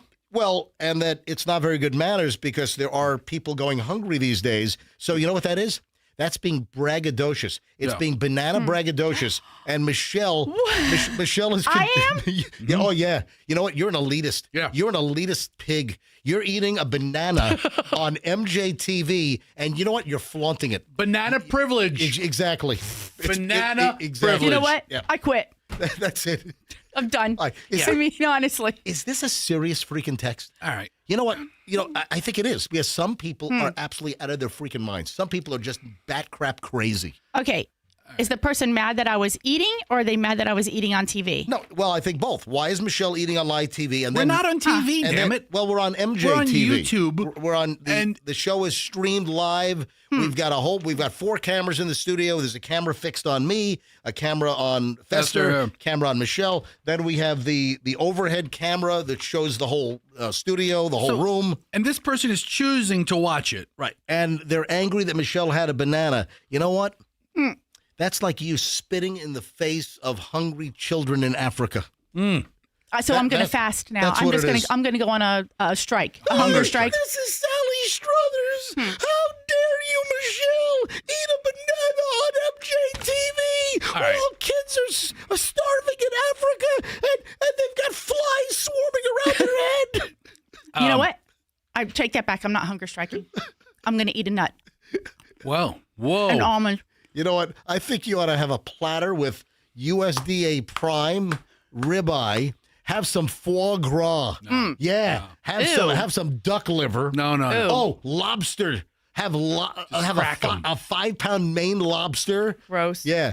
They're pissed off about you eating a freaking banana because people are going hungry?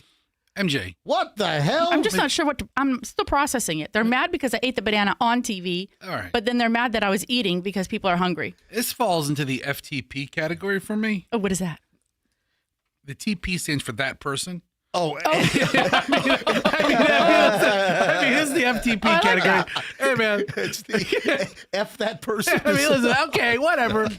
I mean, I know we love all the people who are taking the time to listen to our show and to watch us on the MJTV.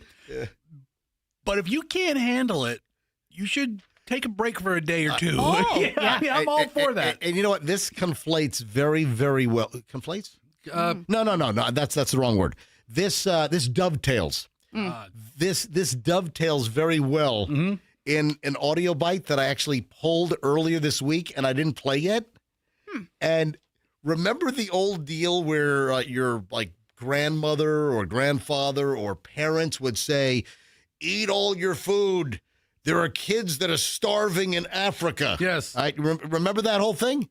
Well, there's a video making the rounds on social media where it's an African woman telling her kids, well, listen to this. You must eat all of your food, children. You must eat all of your foods. There are hungry children starving in America. Yeah. And I don't even think the woman's, sounds like she's from Trinidad or Tobago or something, or Jamaica man. But it's being passed around on social media that here's this mom in Africa telling her African kids to eat all of the food on your table because there are kids starving in America. She's exactly right. Oh my God. Yeah, hold on. Meredith has just walked into the studio. Yes, Meredith. Are you guys in a cult? Are we what? In a cult. You guys have matching outfits on. Oh. Yes, we're all Scientologists now. You know what I mean? We're all signed up. Do I need to be nervous in here right now? I've got an e-meter shoved up my rectum. We can have one made for you. I know. Would you like one? I like the MJ Morning Show logo, like the stitching on that. Yeah. That's really, really nice. All right, so high quality. Yeah.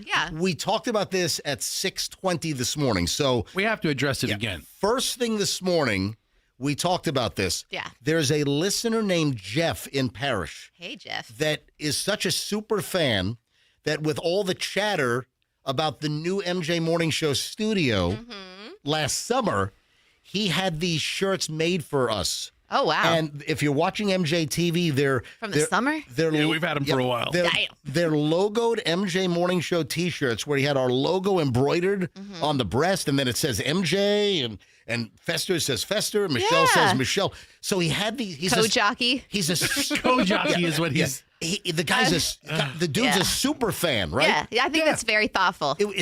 So he had these shirts, and listen to his dream. His dream was, oh Lord, for us to wear the shirts in the new studio. Okay, one time on MJ TV. Okay, so he not for a segment, but the entire show. Yeah, the whole show. The whole show. Yeah. And Okay. he requested a picture. Oh, I don't know what he's going to do with that. Yeah, so we've got to take. I think we know what he's going to do with that. You should invite him in here, MJ. Yeah, he's down in Parrish. So Jeff in Parrish, thanks again for sending us the T-shirts. Yeah. And we're all wearing them. Yeah, it's really cute. In the brand new MJ Morning Show studio. To answer your first question, though, no, we are not in a cult. Don't believe you after seeing you guys at all. But I do like the stitching on the MJ Morning Show. And you know what? It is very nice. That would very be- nice. And I got to be honest, I'm not just wearing this shirt one and done. I will put this in my rotation. So this shirt will pop up every couple of weeks.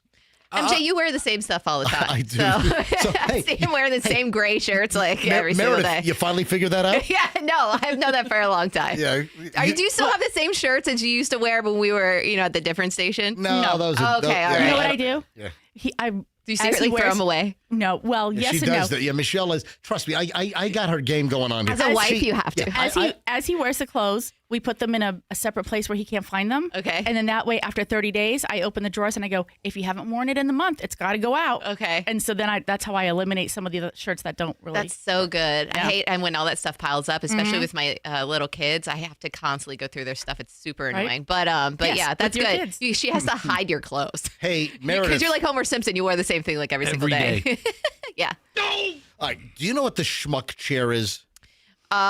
Is it your chair at home? All right, so you don't know.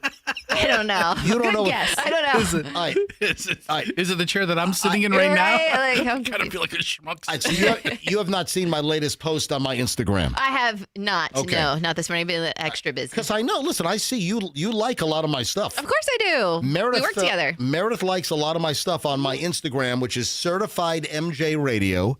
And if I could get just one new follower today, I'll be ecstatic. Yes. So I'm not being a piggy. Mhm. All I want is one new follower right now Okay. at Certified MJ Radio. Oh, the schmuck chair is going to do it. Yeah. Is this what you were sleeping in yesterday? Did you fall asleep in no, a chair? well, In the video. Well, there's a video. So, Michelle, would you explain what the schmuck chair is? What is it? And there's a video on my Instagram, folks. You'll be able to go to Certified MJ Radio on Instagram and see the video I shot or was shot for me because I'm the schmuck in the chair. MJ really, really, really wants you to go see his Instagram. Yeah, I mean, listen, exactly. And when you want to talk about somebody who can play the role of a schmuck, I mean, you're like typecasting. Yes. All day long. All day. Michelle, explain what the schmuck chair is. It is the chair in a retail establishment where when you're shopping with your significant other and they're very disinterested in what you're doing and already course. tired and bored with it, they get to go sit in the schmuck chair that's provided nicely, by the store, So- and while you get to shop. So they're Store- not complaining and like And they can pushing you. scroll on their phone so and relax. Yes. Stores, boutiques, even department stores, like, Yeah. you go to Nordstrom or something, or Yeah. you go to Dillard's has them. Yeah. So it's the husband or significant other, boyfriend, fiance schmuck chair. You guys go So- shopping together? I would rather kill myself than go shopping with my Well, husband. listen, we were up in me New personally. We were This is up- me personally. We were. I don't listen, like it. Yeah, he'd rather kill himself too. we were up in New York for Thanksgiving week, and Yeah. Michelle was going to some boutiques in the Ooh. West Village. As she what? See, should. he says, I'm shopping. And I'm like, no, I'm not. I'm doing recognizance because I didn't walk away with anything. Right. I'm just looking to see like what the quality is of the products that pop up in my feed Yeah. that aren't here available to us. And I'm like, oh, that store always pops So- up. And so I'm like, let's just go take a look. He Yeah. wants to walk around Uh-huh. and then take a nap in the schmuck chair. Which is good. Yeah. And then also you do owe her. She is coming in here every single freaking day. Yeah. For Let me tell no you- money, zero money. Now you're spending the money. And hopefully you got something really, really good. No. You know who got something really, really good? What? You didn't get her anything? He got shoes. Oh my God. He got fancy sneakers. I did buy some. I'm upping my game. I bought some of those fancy like sneakers. What? kind of sneakers are we talking? Well, like the kind that Kanye has? Yeah. Yeezys? What kind of fancy sneakers are these? It looks like an athletic shoe, like what Gronk would wear. You know how he has Okay. that, like it His looks a line? little more athletic, but Okay. it's nicer because it has like a nice suede and it has no, Yeah. athletic emblems on it or It's not anything. a branded athletic shoe. It's the nicer. You've seen them, Meredith. Your wrist is like limping a little bit right now. So, MJ, I got some shoes. I want to play. New York. They're so I cute. want to play the Schmuck Chair audio. So Michelle videoed me on 3 instances of me sitting in the Schmuck Chair at 3 different stores where, again, the Schmuck Chair is when the store has a chair for the guy to sit in while the wife is shopping, all right? So here's a little excerpt from my Instagram video. MJ Morning Show, Q105 Tampa Bay. You know when your wife goes shopping and they have that chair for you to sit in? You know what it's called? It's the Schmuck Chair. Sitting in the Schmuck Chair. Yup, the Schmuck Chair. MJ's in the Schmuck Chair. The Schmuck Chair. MJ's in the Schmuck Chair. We get it. The Wow. Schmuck Chair. You are the schmuckiest of the schmucks in the Schmuck Chair. So there are 3 different videos in 3 different stores Yeah. of me sitting in 3 different Schmuck chairs. And you didn't get anything, Michelle? No, I did not. Are you plotting? No, You're plotting for what you want for Christmas, correct? Because that you have to be. Hold on. So- Michelle You can gotta get be whatever looking. she wants at any time. She's the boss of that. But Christmas is coming up. Does he just ask you, what do you want for Christmas, or is he going to go out of his way to kind of sneakily get you something? That. Oh, okay. That's pretty thoughtful. He's a surprise gifter. You are? I just MJ built her a That's house of cards, but one of the cards is a black card.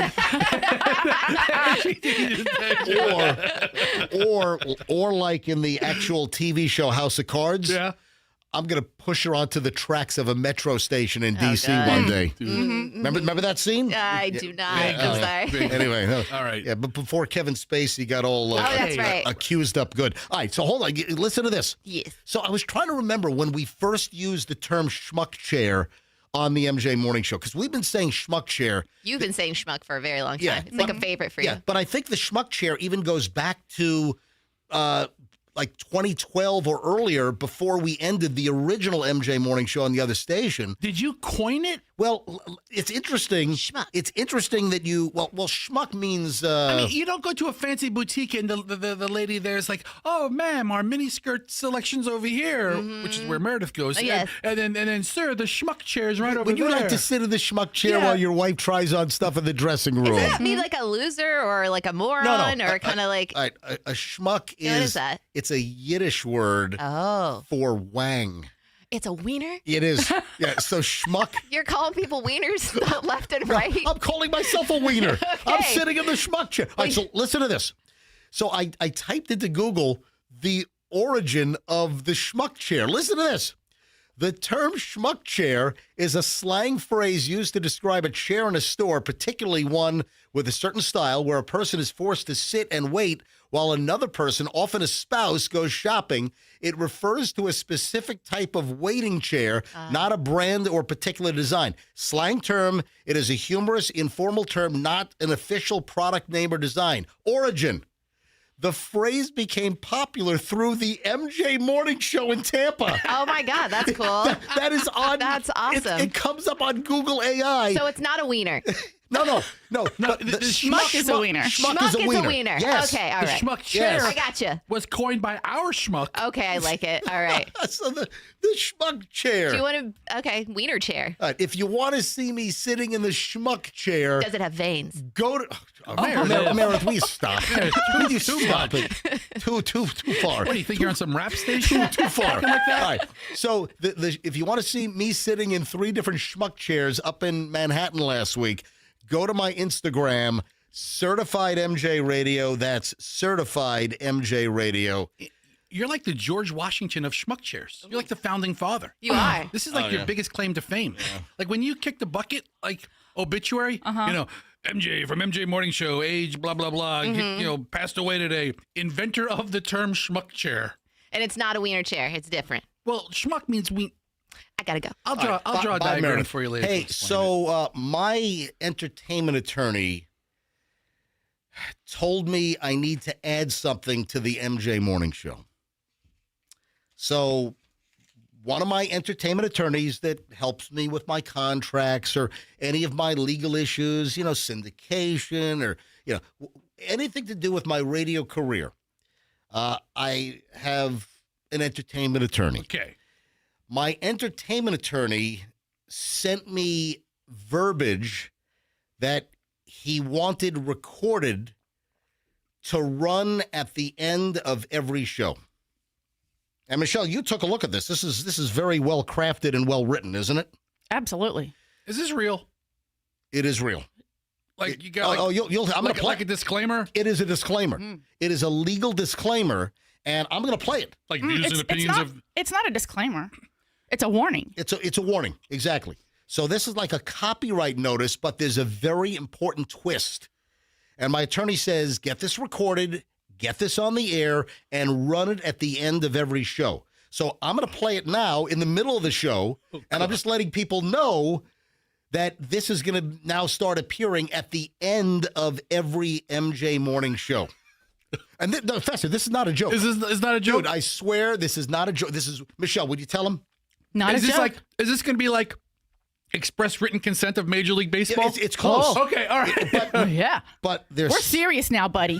there's something new added to this. Are you ready to listen? All right. And I swear it's not you'll hear now that it's not a joke. This Okay. is not a bit. This is not a joke. This is going to run beginning today at the end of every MJ Morning Show. Listen. The MJ Morning Show broadcast is protected under the laws of the United States and other countries. Unauthorized duplication, distribution, or exhibition may result in civil liability and criminal prosecution. All rights in this work are reserved for purposes of laws in all jurisdictions pertaining to data mining or AI training, including but not limited to Article 4, Section 3 of Directive EU 2019-790. This work may not be used to train AI. You got it? So this work may not be used to train AI. Now, Michelle has done so much reading and studying as a lawyer on AI in the entertainment industry. Michelle, do a little dissertation for Fester on the movie industry. And I cannot do this on the fly, and yes, you know yes, it. you can have an intelligent 2-second conversation. 2 seconds. All right. Go. Movie production companies are actually suing one of the AI companies for the use of their material, for scraping it and using it as the part of their training, their AI program.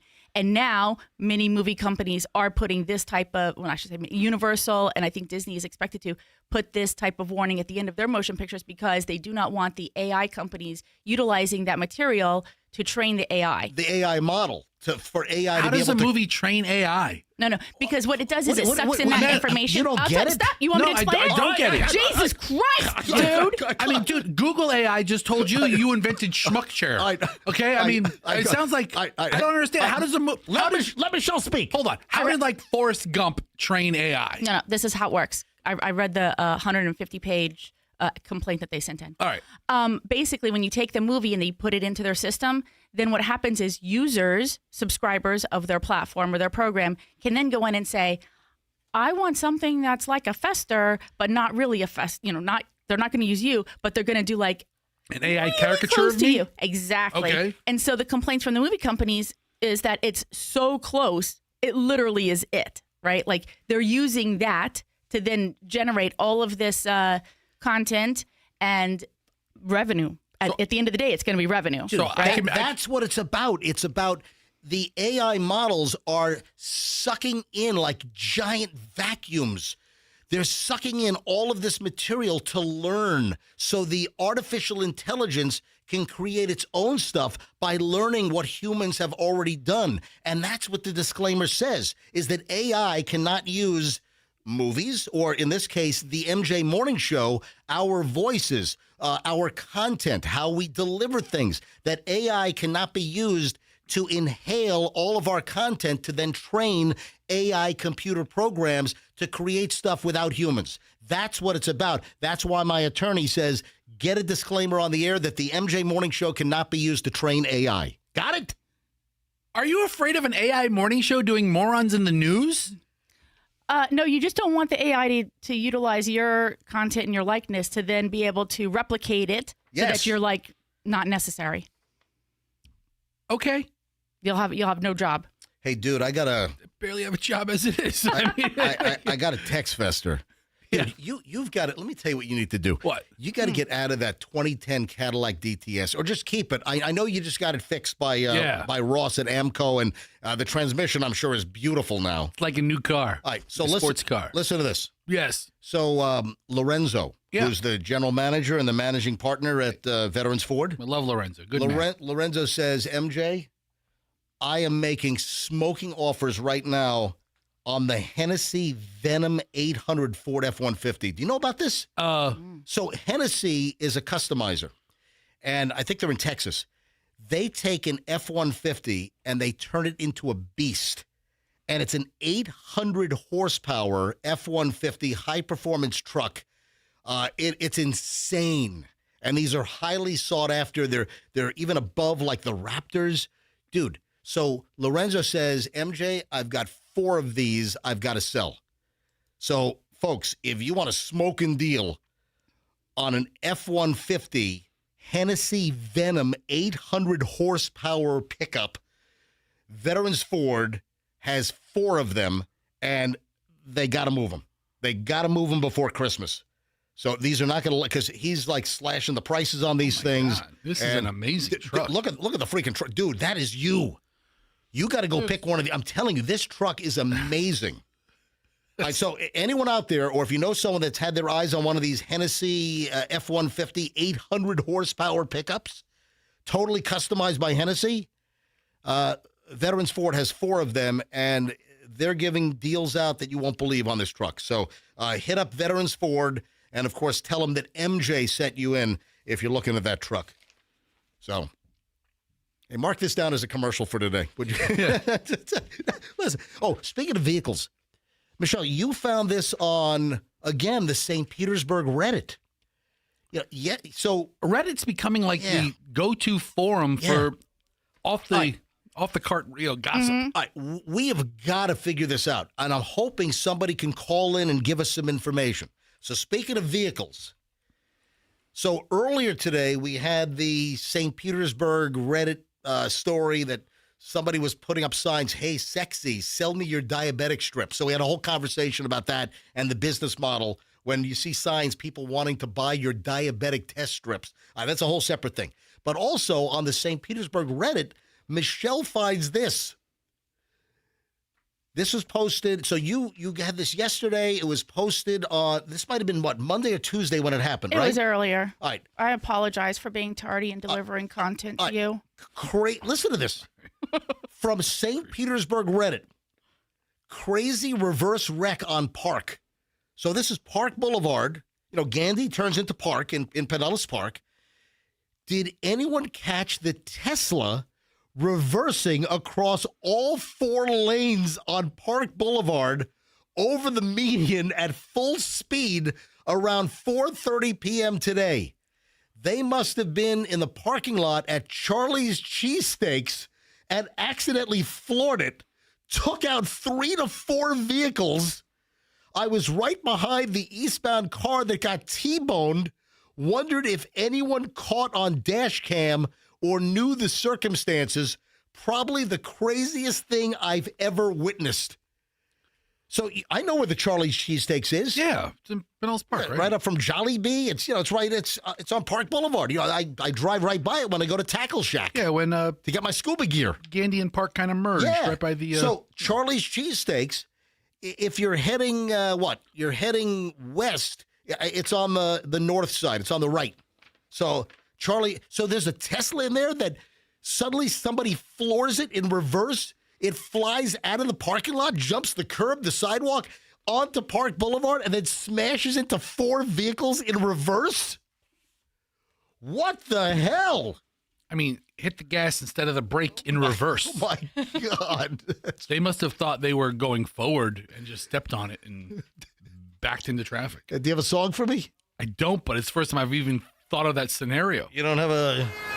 Hit the gas instead of the brake. Another old fart makes a big mistake. What rhymes with Tesla? I don't think anything. Mesla. Yeah, that's it. Terrible Mesla. Does anyone have any information on this? Did anyone witness this? A car flying out of the Charlie's Cheesesteaks parking lot in reverse, a Tesla, and then flinging itself into traffic onto Park Boulevard and smashing into 4 cars? If anyone saw this, if anyone knows anything about this, this happened either Monday or Tuesday earlier this week. If anyone knows, 800-990-1047. Hey, maybe there's a Pinellas Park cop that'll call in. 800-990-1047. What the hell happened? What, they have a medical episode or something? What caused this? You know, I know those Teslas have a lot of torque. You step on that gas and they go. Well, guess what? What? If anyone knows what happened, if anyone witnessed this, if you saw it happen, saw the aftermath, if you were driving the Tesla, call us. Anyone. 800-990-1047. 800-990-1047. So speaking of the Tesla, when we're leaving New York last Saturday, after spending a week up there with the kids, leaving New York, I go to Lyft, go to Uber, try to find the best price. It turned out that Uber had the best price to get from Midtown Manhattan to LaGuardia Airport for us to fly home on Saturday. And my driver is presented and what he's driving. And Julian's there. He's looking over my shoulder. And it says that Victor's going to be my Uber driver. And he has a white Tesla Model Y. And I think that's exactly what you guys have. I love the Model Y. Guess what Julian says? Mom, get ready to be nauseous and throw up. The Uber drivers just step on it? Because of the torque. And I haven't ridden in many Teslas, but I know what he's talking about, that the Tesla kind of has that golf cart thing. You take the foot off the gas and then it starts to brake itself. Yeah, that regenerative braking thing, the din, din, din, din, din, din. And guess what? Michelle was ready to vomit all over the Grand Central Parkway on the way to LaGuardia Airport with this Tesla. It's a vomit comet, man. They're the finest cars on the road right now. Were you popping those little things you like? Yes, I was. I carry those with me everywhere. Those little things that dissolve under your tongue to keep nausea down? Is that what you're talking about? No, Michelle, because Michelle claims that she needs them with my driving. Yeah. What are they called? Nausine. Nausine. Yeah, I mean, you drive a completely different car, and you drive that makes people nauseous. Mm-hmm. So it's not the car. Hey, has anyone no one's calling in, Ryan. So phones are ringing, but no one's calling in about the Pinellas Park thing. All right, if anyone has any information, then, call us at your leisure or send me an email, mj@mjmorningshow.com, mj@mjmorningshow.com. 8 o'clock, rolling up on 8:01 at the MJ Morning Show. And just a friendly reminder that my email is personal. It's private. I'm the only one. It's not on corporate. So mj@mjmorningshow.com does not live on the Beasley media servers. No, it's my own server. And nobody sees this email except for me. mj@mjmorningshow.com. If you've got any hot tip, gossip, you have material for the show, something we got to know, you can always hit me up at mj@mjmorningshow.com. I am seeing from multiple sources that Christmas tree prices are out of control this year. Really? Yeah. We're a fake tree family. We've had the same Christmas tree now, I think, like 3 years. And it goes into the box and it goes into the, the storeroom. We take it out, I saw a skinny 10-foot Fraser fir at Lowe's for $210. What? Yeah, this is Reddit again. This is Reddit Tampa. Reddit Tampa, somebody posted, I saw skinny 10-foot Fraser firs at Lowe's today for $210. And then they wrote, I bought a little tree. Is this true? Are Christmas trees out of whack? Are they out of control? The live trees, the lots started going up. They're out there. The home improvement stores, they're stocking the trees. So what's the deal? Have you noticed that Christmas tree prices are through the roof? I'm looking at Home Depot's site. I'm trying to figure out what the prices are. I guess they sell them by the foot. All right, 800-990-1047. Have you gone Christmas tree shopping yet? Have you gone browsing or whatever? Is this true or false that Christmas tree prices are up dramatically over last year and the prices are wow? If you'd like to share, folks, I'd love to hear from you. 800-990-1047. So, I haven't seen the prices, at the stores yet. What's a reasonable price? Or the lots around town. I haven't bought a live Christmas tree in many, many years. I don't know but what's a fair price? Listen, if you bought a tree already, let me know. 800-990-1047. And let me know if prices are really, really out of control. When's the last time we bought a Christmas tree? Probably New York. We bought a little set. When? We didn't buy one. What? It fell off a truck, literally right in front of you. I forgot. Where was that? Oh my God, you missed it. Hold on, where was that? You were walking home from. Was that here? Oh, that was in Manhattan. Yes, you're walking home, and some Christmas tree truck turned the corner, and as he did, he was like flying. Yeah. And this tree just like flew off the back. And next thing I know, you're walking in with like this. I don't know, it was like a 3 foot. I don't even know because I'm really bad at measuring. It was like a. Yeah, I mean, it was so maybe it was like 4 foot. Thank God you're bad at measuring. Thank God. Okay. So when we did our little stint up in New York, when I was doing mornings up in New York, I walked home all the time to get my walk in, a couple of mile walk home. And literally, I'm walking, and there's a Christmas tree truck that's delivering the trees to like the sidewalk stands. That's a whole different deal. In New York City, the Christmas tree competition, it's like a mafia operation. Oh, yeah, sure. No, I'm seriously. There are only like a couple of Christmas tree sellers that have the Christmas trees and the stands all over New York City. And it's a very small group that controls it all. And I'm telling you, it's like a mafia operation. Well, there's a documentary out about it right now. If somebody tries to muscle in, they find them like in the Hudson with concrete shoes. No, I'm serious. I'm serious. All right, so the phones have lit up, but that's a true story. I forgot about that. Thank you, Michelle. Mm-hmm. Walking home, a Christmas tree delivery truck makes a turn, and a 4 foot Christmas tree falls right off the truck. It was on 6th Avenue. Mm-hmm. It was on 6th Avenue in the West Village area. I think it was near Joe's Pizza. Oh, near Joe's Pizza. Yeah. Oh, okay. Yeah, Carmine and 6th I don't need Avenue. the exact location. You can just say it happened somewhere in New York. So I pick up the Christmas tree, and I just carry it home. I mean, I did the right thing. When the tree fell off, I was like, hey, you dropped it. And they didn't hear me. So then I just picked up the tree, and I walk in the door with a Christmas tree that fell off the old thing? Fell off a truck. Yeah, it literally fell off a truck. It literally fell off. It's like a Sopranos episode. Hey, Tony, look at all these DVD players that fell off the truck. Look at all these furs that fell off a truck. I've got a Christmas tree that actually fell off a truck. You just walked into the apartment, you were dragging it behind you, and I was like, what in the F? Yeah, it was like a Stevie Nicks song. Stop dragging my Christmas. Tree around. Let me grab Wade. Wade has a Christmas tree comment. Wade, you're on the MJ Morning Show. Hi. Hey, MJ. It's Wade from Two College Brothers. Oh, hey. First of all, let me recognize you. Wade. Wade is the chief executive officer or the chief moving officer of Two College Brothers Moving and Storage, a longtime MJ Morning Show sponsor. So, Wade, thank you. Go ahead. Absolutely. So fun fact, my parents actually had a Christmas tree farm in Sarasota when I was born, back in the 80s and 90s. But besides the point, I've got some price intel on Christmas trees. So Gallagher's on 4th Street in St. Pete, we recently picked up a 7 to 8 foot balsam fir for $89.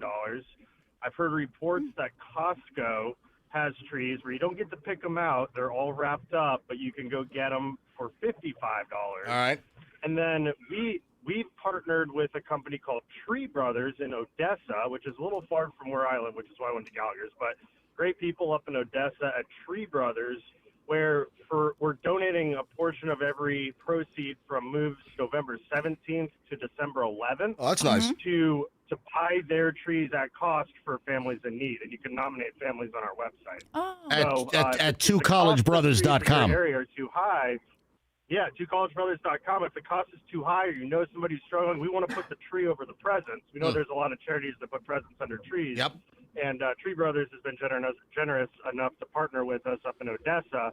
And we're also giving away a free wreath voucher to if you're willing to make the trip up to Odessa if you book a move between now and December 11th. So just wanted to throw that out there. Awesome. Wade, thank you, buddy. I appreciate the partnership. twocollegebrothers.com, moving and storage. Is $200? Got it, MJ. The woman who originally said the post paid how much for a tree? Well, I don't know if it's a woman. It was a Reddit post on the subreddit Tampa. I saw skinny 10-foot Fraser fir at Lowe's today for $210. Yeah, a 10-foot tree is an outlier, though, for the height of a tree. Most trees are 7 feet or 6 feet or 8 feet. 10 feet sounds like a specialty height. Really? Doesn't it? I don't know. I don't know either. All right, let me grab Kirk. Kirk, you're on the MJ Morning Show. Hello. Hey, good morning. Hey, Kirk. So me and my family moved to Florida about 4 years ago, and there was one of those pop-up tents near our house, and that was the first time we got a real tree in Florida, and we paid a little over $200. It was an 8-foot tree, and then the year after that, I got the scoop that Home Depot has a little tent set up where you can buy their trees, and we were getting like an 8-foot tree for like $80, $90. And then last year I found out that there was a Christmas tree farm that you could go to and cut down your own Christmas trees. And you could get an 8-foot tree for $70. Plus, You know, there's another deal where people, and we've talked about this over the past years on the show, where people, they just drive around looking for a tree. And wasn't there some guy that stopped on the side of I-75 like 12, 15 years ago? You can see some good potential trees on the just side. Cut his own tree down off of I-75 in like the median or something. Yeah. Yeah. Those are beautiful trees. Hey, thanks for the call, Kirk. I really appreciate it. How about Cameron? Cameron, you're on the MJ Morning Show. Hi, Cameron. Hello. Cameron, how old are you? 10. Awesome. And have you noticed that Christmas tree prices are really bending your budget this year, Cameron? Yes. All right. Well, give me a story. What's going on? Me and my mom bought a Christmas tree 2 years ago, and it was a real one, and we watered it every day. It was $165. Oh, wow. And that's 2 years ago. That tree today, Cameron, you know how much that tree is today? How much? $17,000. Wow. That's a lot. Yeah. Damn right it It sure is, Cameron. Cameron, you have a great day at school. Thank you. So, look, cute kid. I mean, it depends on where you buy them from. I think a lot of these roads. Okay, this is gonna. I'm not trying to piss anybody off, but I think these roadside stands with like the tents are a little scammy. A little pricey. Well, I mean, I think they size you unless they have like their signs posted. Like you go to Home Depot, you know how much you're paying, right? You go to these places, I think they size you up. If you show up in a jalopy, it's one price. If you show up in like the Rolls Royce SUV, right, it's suddenly 6 times as much. No. I think so. Yeah, if you show up in that pink Rolls Royce that I see cruising around, there's a pink Rolls Royce SUV rolling around South Tampa, which is the most hideous thing I've ever seen. So if you pull up with that, that's a $400 tree. You pull up in a beat up Hyundai Elantra from 2004. I mean, then that tree's now what, $200 less? Am I wrong to assume that the carnival or the tree workers are just carnival workers who are out of work right now? I mean, it's not carnival season anywhere. You know, the carnivals are down. Allison, you're on the MJ Morning Show. Hi, Allison. Hi, good morning, you guys. Morning. So I totally agree with you on this issue with the Christmas trees. They're egregious. So here's what we did. We made a plan. I went to Costco, and I did get one of those trees for $59.99. Okay. Although we couldn't select a tree, it turned out beautiful. It's perfect. All right, so these are like grab bag. These are so they're wrapped up, so you have no idea what the tree is actually going to look like once it's unfurled. Correct. They have a refrigerated truck, so you go inside and you pay. You take your receipt out to the parking lot. You will see a semi truck parked there with an employee stationed. He'll pick one out for you. The trees were very cool to the touch, so that's good for longevity. We came home, unraveled it. It's beautiful. It's perfect. Awesome. Here's the deal. We're going to wait until after the holidays when all of the reusable trees go on sale, and then we're going to buy one when they're like 50, 70% off, and then we're going to have one because I'm tired of the up and down with these trees every year. All right, Allison, here's the scam. You bought it from Costco, right? I did. They take anything back. Oh, you bring it. I know. I can't be that person, Come on, though, you but can- I hear you, man. You can bring like a dead Christmas tree back in February? I don't know, but we had a story of a guy who brought back a couch after like 8 years. I know, TV sets. Yeah, I we know. get it. We get it. Well, we get it. And you're acting surprised. Why can't you bring back Because a tree? I understand bringing back a mattress or like some shirt you bought or a box of Kraft macaroni and cheese, but bringing back a Christmas tree, I don't know. Listen, it depends how much shame you have in your game. I mean, listen, New Year's Eve, I'm strolling in with a Christmas tree. Give me back my $60. All right, Allison, Yep, thanks they for the probably will call. honor it. Have a great day. Thanks so much. All right, hey, Ryan, no more calls on this. Let me just grab Paul. Paul's been on hold for a while. Paul, you're on the MJ Morning Show. Hi, Paul. Yeah, good morning. Yes, Hear me Paul. now? Yeah, go ahead. Yeah. I don't know what load she's chopping at, but I got an 8-foot and a 4-foot, and together they were $75 total. Where do you get that? At Lowe's in Plant City. Oh, so you got them at a Lowe's. Yeah. I mean, Okay, all right. These big box retailers, I mean, Christmas trees are almost, I don't want to say they're a lost leader, but it's kind of something to bring you into the store. Well, the person on Tampa Reddit is saying that Lowe's had a 10-footer for $210 and that it was too much money. Listen, thanks for the intel, man. I appreciate it. One last call. Joe's in Plant City. Joe, you're on the MJ Morning Show. Hi. Hello. Yes, Joe. I wanted to tell you what I used to do when my 3 boys were little, and we lived up in Buffalo, and it was a time to go get the Christmas tree. Yeah, I you would pull tell- a Clark Griswold and you just pull off on the side of the road. No, what we did was I would tell the boys, go put your worst play clothes on. It's time to go buy the Christmas tree. Oh, you're pulling a scam on the Christmas tree lot, making them think that you guys are poor. Well, actually, we were. But when they would quote us a price, I would look at the boys and say, oh, I'm sorry, boys, we can't afford that. Oh, And that's then so they would good. drop the price. My God. Yeah. Good for you, They man. would drop the price. You're a racketeer. I mean, how many families Well, walk onto you know, the lot and hear the price and say, okay, fine. Mm-hmm. Yeah, it's not something you think about negotiating on, at that moment. Right. But very savvy. That's pretty smart, though. Yeah, it worked. So thank you, Joe. Have a great day. So I just found this on recreation.gov. Yeah, what's I know that? it's a little bit of a trip from Tampa Bay, but Yeah. Ocala National Forest Oh, sells oh. Christmas tree permits. So you can just go in and cut your own Christmas I'm tree? reading it online. This permit allows you to harvest a Christmas tree. Permit schmermit. You cut it down. You walk into the forest. You pick whatever tree you want. Oh, I would love to see MJ do $10 that. a tree. I did that in Colorado. You did? When we were in Colorado. Yeah, that- but you didn't pull any permit, did you? No, you do, 'cause you did a Clark Griswold and pulled off on the side of the road. No, I was too afraid. In Minturn, there was like the Department of Forestry right there at the interstate. I went in, bought a $10. Right at Dow Junction Yeah. at the Minturn exit off of I-70. Yeah. In between Vale and Eagle Vale, there's you're right. I bought a $10 permit. We walked, 200. You did buy a permit. I had to Okay. follow like the dog wrail. Because the dog trail, with a sled, because it was already beaten in. Yeah. And I walked out with a tree over my shoulder. Really? Yeah. Wow. And we put it up.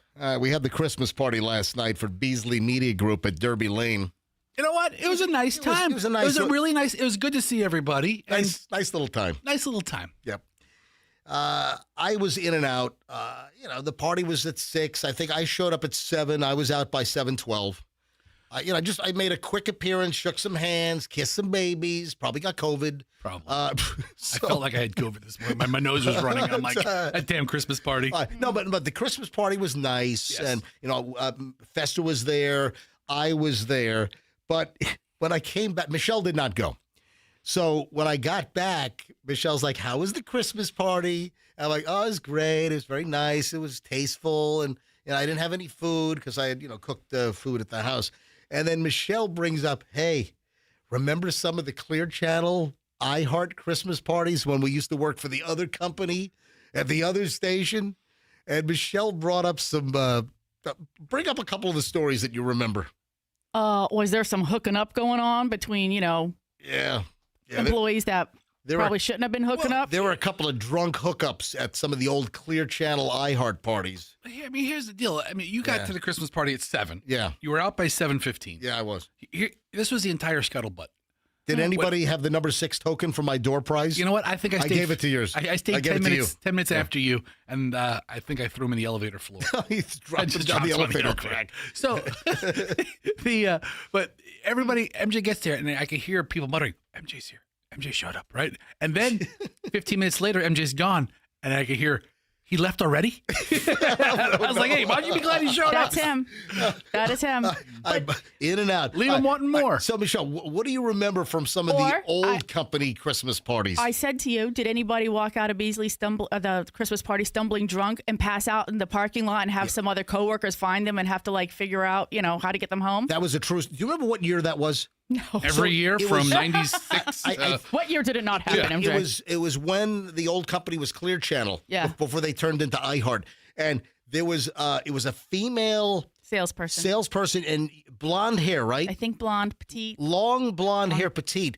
That describes all of them, right? Yeah, Fester? I mean, one of the sales ladies got so smashed and liquored up, she passed out drunk in the parking lot. Was that at the? Where was that? It was one of the places I was that completely unfamiliar with. Was it one of the bars at Rocky Point or something? I feel like it was there because I don't know anything about that area. And they were drunk. And another coworker found them just passed out drunk in the parking lot at the Christmas party. Sounds like a hell of a time. And then I was like, well, also wasn't there somebody who ran their car into a tree on West Shore? That was and Hartley. fled. Oh. And then they made him Was it a CEO, Christmas right? party? I don't know. They made him vice president of all operations. That's how you got promoted over there. Tell you what, this guy has what it takes, Yeah. Quick thinking. This guy. I mean, I just remember. I don't think that was Christmas party related. Though. Yeah. I mean, I think that was just Friday night related. Friday night fun. Your corporate office material, is. That was 24-year-old Hartley, which he became a lot different. Very different. But I just remember you coming home from the Clear Channel Christmas parties and being like, "Oh my God, you're not going to believe!" And he would be there for the 15 minutes. Yeah. So he would see what's happening and he'd come home and tell me. But then we wouldn't hear about those stories until the next day when he would come to work and he'd be like, "Remember how I told you I saw her down in those drinks? You're never going to guess. They found her in the parking lot." Didn't MJ ruffle feathers because he brought Wendy's or something? No, to a I Christmas... brought Arby's one time. Apologies. Yeah, Who so brings Arby's to Christmas? No, because it happened that I picked up a brand new BMW just before the Christmas party, and as I was heading to the Christmas party, I passed an Arby's. Yeah, I know that when I buy a brand new BMW, first thing I want is a beef and cheddar Well, you know why? and a Jamocha shake. Because that's the only location there was an Arby's for a long, long time. I don't know if that's changed, but I used to hear about it from the attorneys who used to come out to Plant City, and they'd be like, whenever they would get out there, they'd stop at Arby's because that's the only place they could go. You want to know why? Arby's, we have the meat. So I'm passing by the Arby's on the way to a Christmas party, I don't know, 15 years ago, and I'm like, you know what? I haven't had an Arby's in a long time, and I just bought a couple of sandwiches. I walked into the Christmas party. I ate my Arby's sandwiches at the Christmas party. We have a whole spread here. And you know what I said to everyone? I stood on the table and said, Arby's, we have the meat. What time? 8:21 at the MJ Morning Show.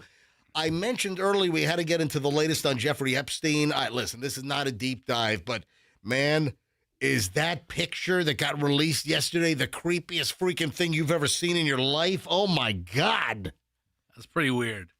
So Democrats on the House Oversight Committee released never-before-seen images and videos of the late Jeffrey Epstein's private island and the house and some of the accoutrement on the this is the Caribbean Epstein Island, and they released these pictures. One of the pictures from inside Jeffrey Epstein's Caribbean Lolita lair was like a makeshift dental office. I mean, they had a dentist's chair, and then on the wall, there are these 3D life-size images of men's faces. that like protrude from the wall. I'm like, what is going on here? This is the creepiest. If you haven't seen these, folks, I'm telling you, go to Google, go to the search engine of your choice, and just type in Jeffrey Epstein new pictures. All right? And then you'll see the picture. Was that some kind of fetish deal? That, oh, yeah, let's get it on in the mock dentist's office in the mock dentist chair. But what's the explanation for all the creepy 3D face masks on the wall? There's like a dozen of them. So I'm looking at it. Yeah. Is it possible that those are actual masks that he could put on or have somebody else put on? Like latex masks? I don't know. I mean, they're hanging and they look to be pretty well formed, but I mean, you know, people are into weird stuff. I don't know. I mean, this looks pretty weird. He has a, dental chair and I don't know, some devices over there. And it seems like it might be part of some creepy sex fetish thing. Are these the faces of the men who've had like root canals in this cheese chair? I don't know. Like visiting the island? And next to the phone over there's two more laying, flat up on the counter. On the counter against the wall. Right. 2, 3, 4, 5, 6, 7. There's like 10 of them on the wall. Right. And then a couple of them on the counter. Yeah, there's like a dozen of these things. I'm surprised nobody's tried to identify or to match them up, as Fester's saying, like, are these guys who have been there before or something? It seems like somebody might recognize some of them. I mean, does one of them look like Prince Andrew? I don't know. Maybe a young Prince Andrew. Right. I mean, like, there's a profile of a man's face in mask form, really close to where the camera was taking the picture, and it looks like the profile of like Walt Disney or something. Mm-hmm. Not to associate Walt Disney with Epstein, but that kind of old man, generic looking face. Yeah. But how creepy is that? Mm-hmm. I guess Epstein took his dental care of him and his guests moderately seriously to have a. And then, yes. He took his dental care seriously and then also apparently was very concerned about the possibility of it raining because next to the counter is one of those little buckets with two what appears to be umbrellas in there. Yes, umbrellas. What's happening in there? But they showed a bunch of pictures of different bedrooms in the house. It's a bizarro world. Anyway, the pictures are all online. Take a look. And then we got to get into the latest on the Matthew Perry death. Yeah, what's going on with that? Well, one of the doctors got sentenced yesterday. I'm like, oh my God, how light of a sentence is that? Is it the ketamine queen of? No. The ketamine queen has not been sentenced yet. Okay. So it was one of the doctors. Were they facing like 50 years? Oh, yeah. I mean, like an enormous amount of time. So one of the doctors that was the conveyor belt of illegal ketamine being prescribed to Matthew Perry from friends. One of the doctors was sentenced, Dr. Salvador Plasencia. Whenever I hear I think of like placenta. Yeah. You know? You know how many times you had to correct people? Yeah, we got both our kids. We got the placenta still in the fridge. That's just gross. I'm kidding around. You know what? I don't believe it. I think you do. But Dr. Salvador Plasencia, 43, do you remember what he said? Something like, oh, I mean, this is horrific. This just infuriates me. This makes me angry beyond belief. This Dr. Plasencia, the Hippocratic Oath, do no harm, is writing or is the delivery vehicle to get Matthew Perry this ketamine for his damn addiction. This guy, Dr. Plasencia, he was the one that texted one of his associates.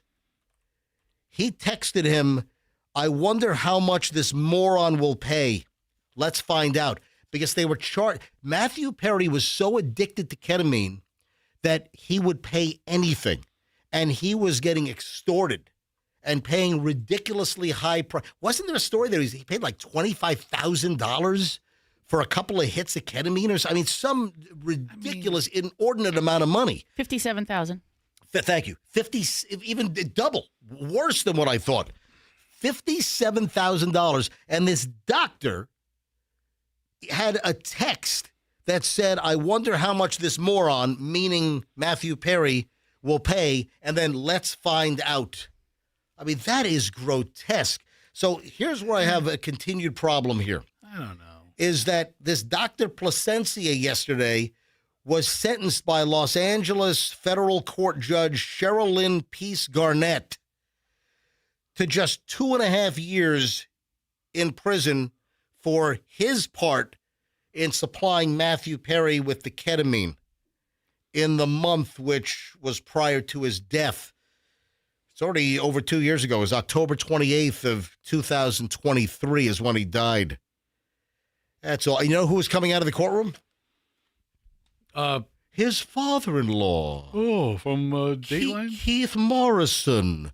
So Matthew Perry's father-in-law is Keith Morrison. He's the reporter. He's the storyteller that sounds like this on Dateline.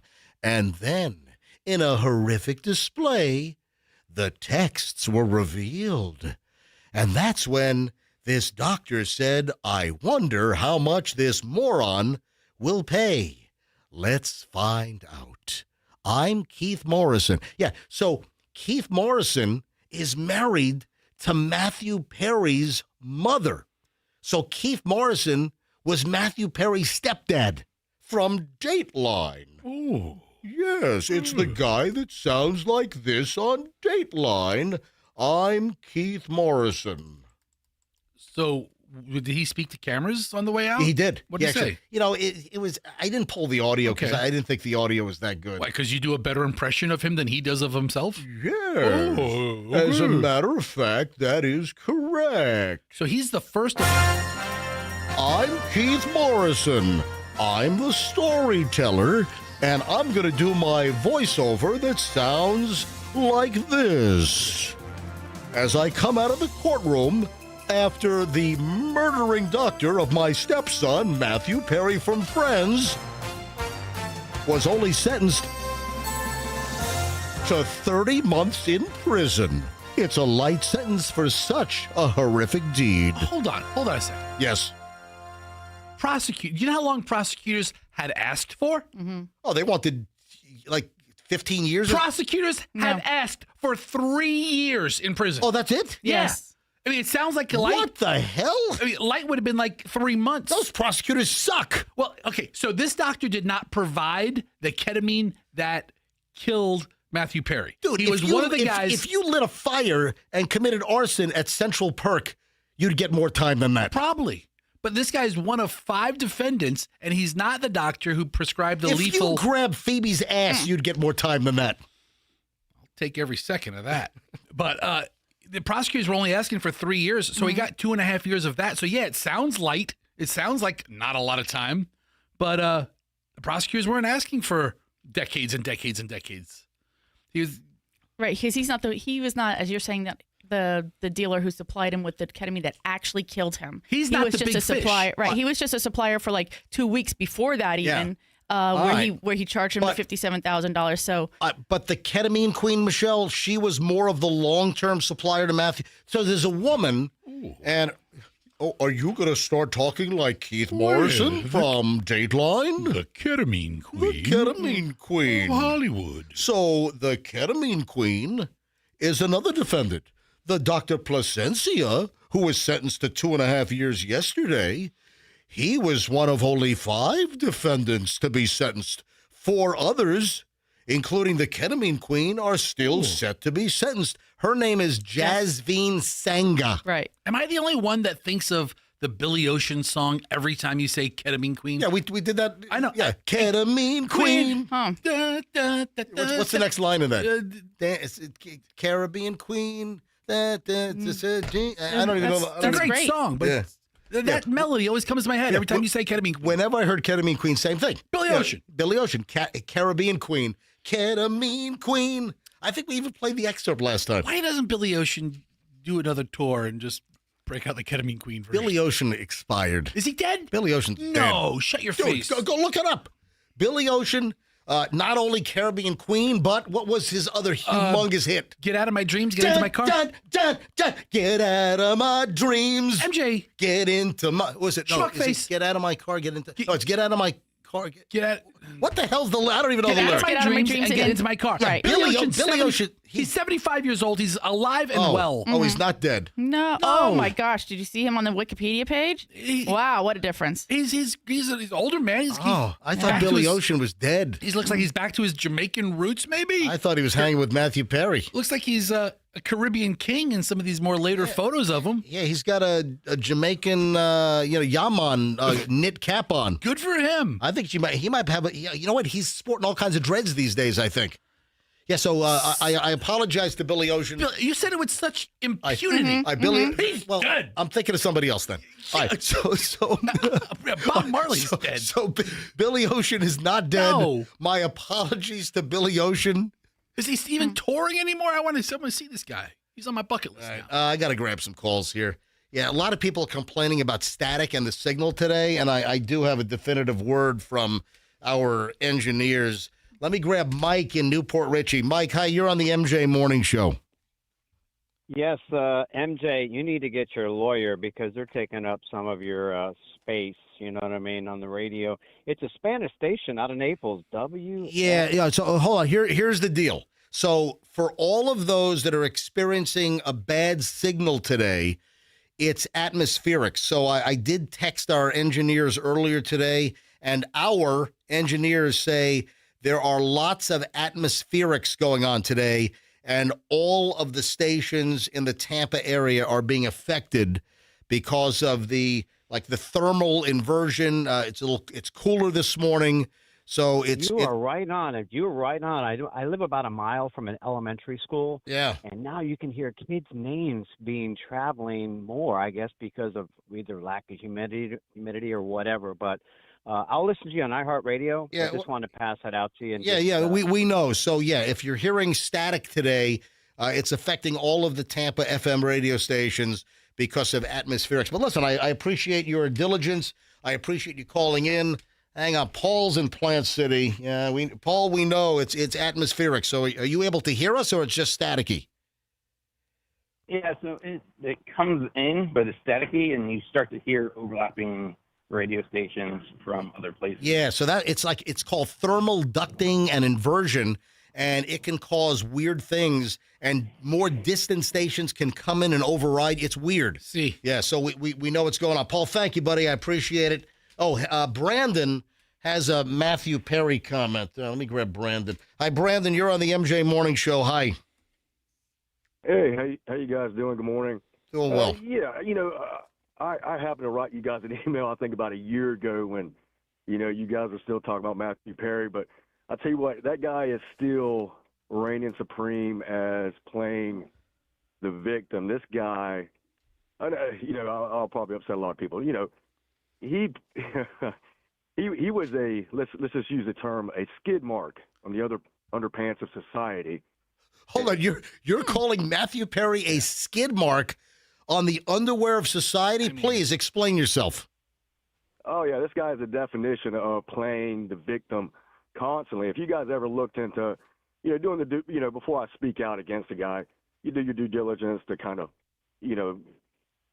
dive in a little bit, through his career and even through friends who he did nothing but complain the whole time about how he was under constant anxiety, how he hated. It was terrible on the whole minute, the whole time. And this, constantly played the victim. And it's just funny. It gets my hairs on the back of my neck raised up when I hear you say these doctors should have got much worse. They wasn't forcing this stuff on this guy. Yes, should they lose their license? Maybe. But a doctor feeding illicit drugs to an addict, that is a violation of law. It's a violation of the Hippocratic Oath. Yeah, it's a violation of humanity. No. Oh, no, definitely, lose a license. You don't practice medicine anymore. Nothing. Yeah. I don't disagree with that at all. Now, as far as them, their whole life getting turned upside and suffering from giving this guy what he wanted. Dude, hold on, man. Dude. Matthew. Dr. Conrad Murray gave Michael Jackson what he wanted, went to jail. Yeah, propofol. What if a doctor was prescribing me oxys and I'm addicted to that? Dr. Conrad? Yeah. Yeah, he gave Michael Jackson a really, really good nap. Yeah, doctors who besmirch the profession need some kind of repercussion. I understand where you're coming from. The guy's an addict. All right, so Brandon, are you saying you're happy that Matthew Perry's dead? No, that's not say happy. I'm just saying I'm not sad. To ruin other people's. Yeah, I'm not sad. Yeah, I'm not sad. He's not to ruin happy. Other people's lives over. I will say waste of space. This comes from. This is not. Do you watch Friends reruns by any chance on cable? Listen.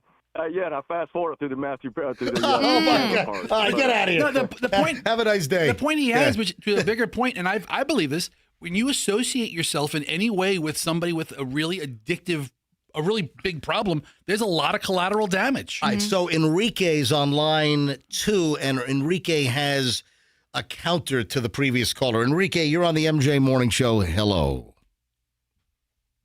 Hey, good morning, MJ. How are you doing? Thank you for taking my call. Yep.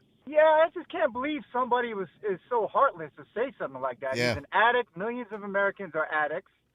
Okay, these medical professionals who we trust, who we hold to a higher standard, betrayed him. I mean, they have the greater duty. They were just in it for the money. I mean, the doctor said, I wonder how much this moron will pay for the ketamine. Let's find out. So it saddens me that. Sorry, it saddens me that you have people out there listening to you that are so heartless. Will call Matthew Perry a skin mark on society. He brought joy to millions of people. I'm not even really a big Friends fan. I mean, my wife watches it, and I watch it occasionally when she watches it, and I laugh. But the man was an addict, and millions of Americans are addicts, have struggles. They're not skin marks on society. They need help. He didn't get the help that he needed, and he was betrayed by people who we hold to a higher standard. So 30 months or whatever the guy got, to me, that's not enough. No, too late. He should be in prison for. But also, Michelle said you said the prosecutors requested 3 years. So right, they only requested 3 years. That's terrible. Here's the thing: he was getting the help, and the clinic that he was going to wouldn't up his dosage to what he wanted, and so that's when he reached out to to Ketamine Queen and these other individuals to get the drugs. All right. Have a good day. Thank you. Thanks for the call. I appreciate it. Matthew Perry, it's unfortunate, but he's not a victim. I've got he's an addict. Cass wants a legal opinion from Michelle. No. Yeah. All right. Cass, you're on the MJ Morning Show. Ask the lawyer, Michelle. So the question I had was one of, are the prosecutors prosecuting the right charges? Because, and I'll give you an example. If you saw the P. Diddy thing, is that one of the jurors said he was never prosecuted for domestic violence. That was not one of the charges. Right. So are the prosecutors asking the right questions in that instance, or are they trying to put the right charges in compliance with what the action is? Right. Well, I trust that they've investigated the case and they charged the individuals with the crimes that they felt confident they could successfully prosecute in a courtroom. And that's kind of like the rule, right? They're not going to charge any more or less. They're going to charge exactly what they think they can prove and win a conviction on. So, I mean, I don't know. Isn't the video evidence of him in the violence that he took in that hotel lobby, right? With Cassie, I believe her name was. That domestic? That absolutely would have been domestic violence if there had been charges filed in, was it Los Angeles? Yeah. Right, and that's not a federal charge. Was that hotel in L.A.? I can't remember. Was it L.A. or Las Vegas? The hotel where Diddy beat and dragged Cassie Ventura in the hallway in front of the elevators. Was that L.A.? I can't remember where it was. Yeah, I think it was L.A. is where that happened. So, if Cassie had come forward and filed a complaint, then they would have been able to prosecute that case. Or if they had discovered the video, they might have been able to try to file the charges even without her. Is there a statute of limitations on stuff like that? Yes. Yeah. 2016, that video was shot. Cass, thanks for the call, buddy. I appreciate it. All right. A bunch of calls today. I did want to tell you, I did a little Googling about this sun activity. Knocked out radio communications in Australia. Oh, no. Well, no. That's different. No. So what? Are you sure? Yeah. What we're experiencing today. The atmospheric sun. No, that I think that's going to be solar flares. Mm-hmm. Yeah. So, but we're experiencing just thermal temperature inversion, which is affecting our 104.7 signal today, as well as all the Well, other I don't find any information about that. Oh, good day. Well, This is ABC Radio. I think those engineers are lying to you now. They're like what? They're googling fun, really scientific words that have a lot of syllables to confuse you. Do you know what happens at 6:14 this evening? What happens at 6:14 tonight? Wait, is it like a solstice or something? Or a solstice? You're barking up the right all-you-can-eat buffet. Does Jupiter enter Uranus? I mean, is it something like that? Or is it like, I don't know. It's why I'm talking astronomy terms, Michelle. I don't appreciate that. What happens at 6:14 tonight? It's an uncalled for reaction. Is it the start of winter? No, that's the solstice. I don't hits. know. I'm asking. Yeah, the winter. Well, I always confuse the solstice and the equinoxes. An equinox is a Chevy. It is a And Chevy. A solstice is that a? I think it's a Toyota. Toyota, yeah. No, that's a something like that. There's no solstice vehicle. No. Now the 20th, right? The 20th or 21st of A December. solstice is a Pontiac, and the equinox is a Chevy. Oh, there was a solstice. Yes, I knew there was a solstice. Yeah, well, they made it from 2005 to 2010. It was like the sports coupe car. Yeah, it looked like that car from the red car from Cars. Yeah, a little bit, like you know. yeah, it did. No, today at 6:14, it's the biggest the super moon will get.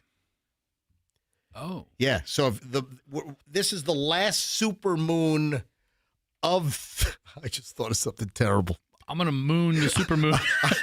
I just thought of Fester on one of our new high quality MJ TV cameras. Yeah, I'll show you. MJ or Fester could show you a super moon right now. I will. No, don't do that. I'll show you a moon in its latest phase. The last super moon of 2025 happens today, and it's the fullest. The actual full moon hits at 6:14 tonight. So a heads up. Who are you texting over there, Michelle? Michelle's like laughing to herself as you're texting somebody. No. You care to share? No. Come on. Who are you texting? I was checking my texts. Oh. People have texted me. Oh, okay. All right. Just checking. Don't get all offensive. I'm sorry. Hey, Julian sent me a text, and he's like, stop letting people say they listen to you on the iHeart app. Julian is a huge. So listen, we're not iHeart. We're Beasley Media, but our live stream is on like 4 different platforms. Right. We're on the iHeart platform. We're on the TuneIn platform. We're on the Odyssey platform, and we're on our very own platform. And plus, we're on Apple Podcasts. No, that's the podcast. Oh, that's not the live. No, I'm doing the stream. Okay. Dude, I don't know the difference of any. Listen, you're a technological imbecile. All right, Yes. so let me do this, all right? Good thing I'm funny. All right, so Julian gets angry if I mention the other competitive apps where I don't know. They own the like, company. That's the name of the company. Here's the deal. It's, with our stations being on the iHeart app, which is not our company, we're handing iHeart all of our metrics, all of our data. We're giving them everything. They know who's listening to me, and they can use that. I don't get it. Anyway, so what Julian wants people to know is, and this is how Julian listens, is just download the MyQ105 app. Yes. So the heck with the other stuff. If you want to listen to us on your phone, just go to your app store and download the MyQ105 Tampa Bay app, and it'll play directly from our app. And you can even set it up that the minute you open the app, it starts playing us. So there's a little toggle that you can hit. It's an autoplay. So the best, if you're listening to us on other apps like iHeart, TuneIn, or Odyssey, stop it.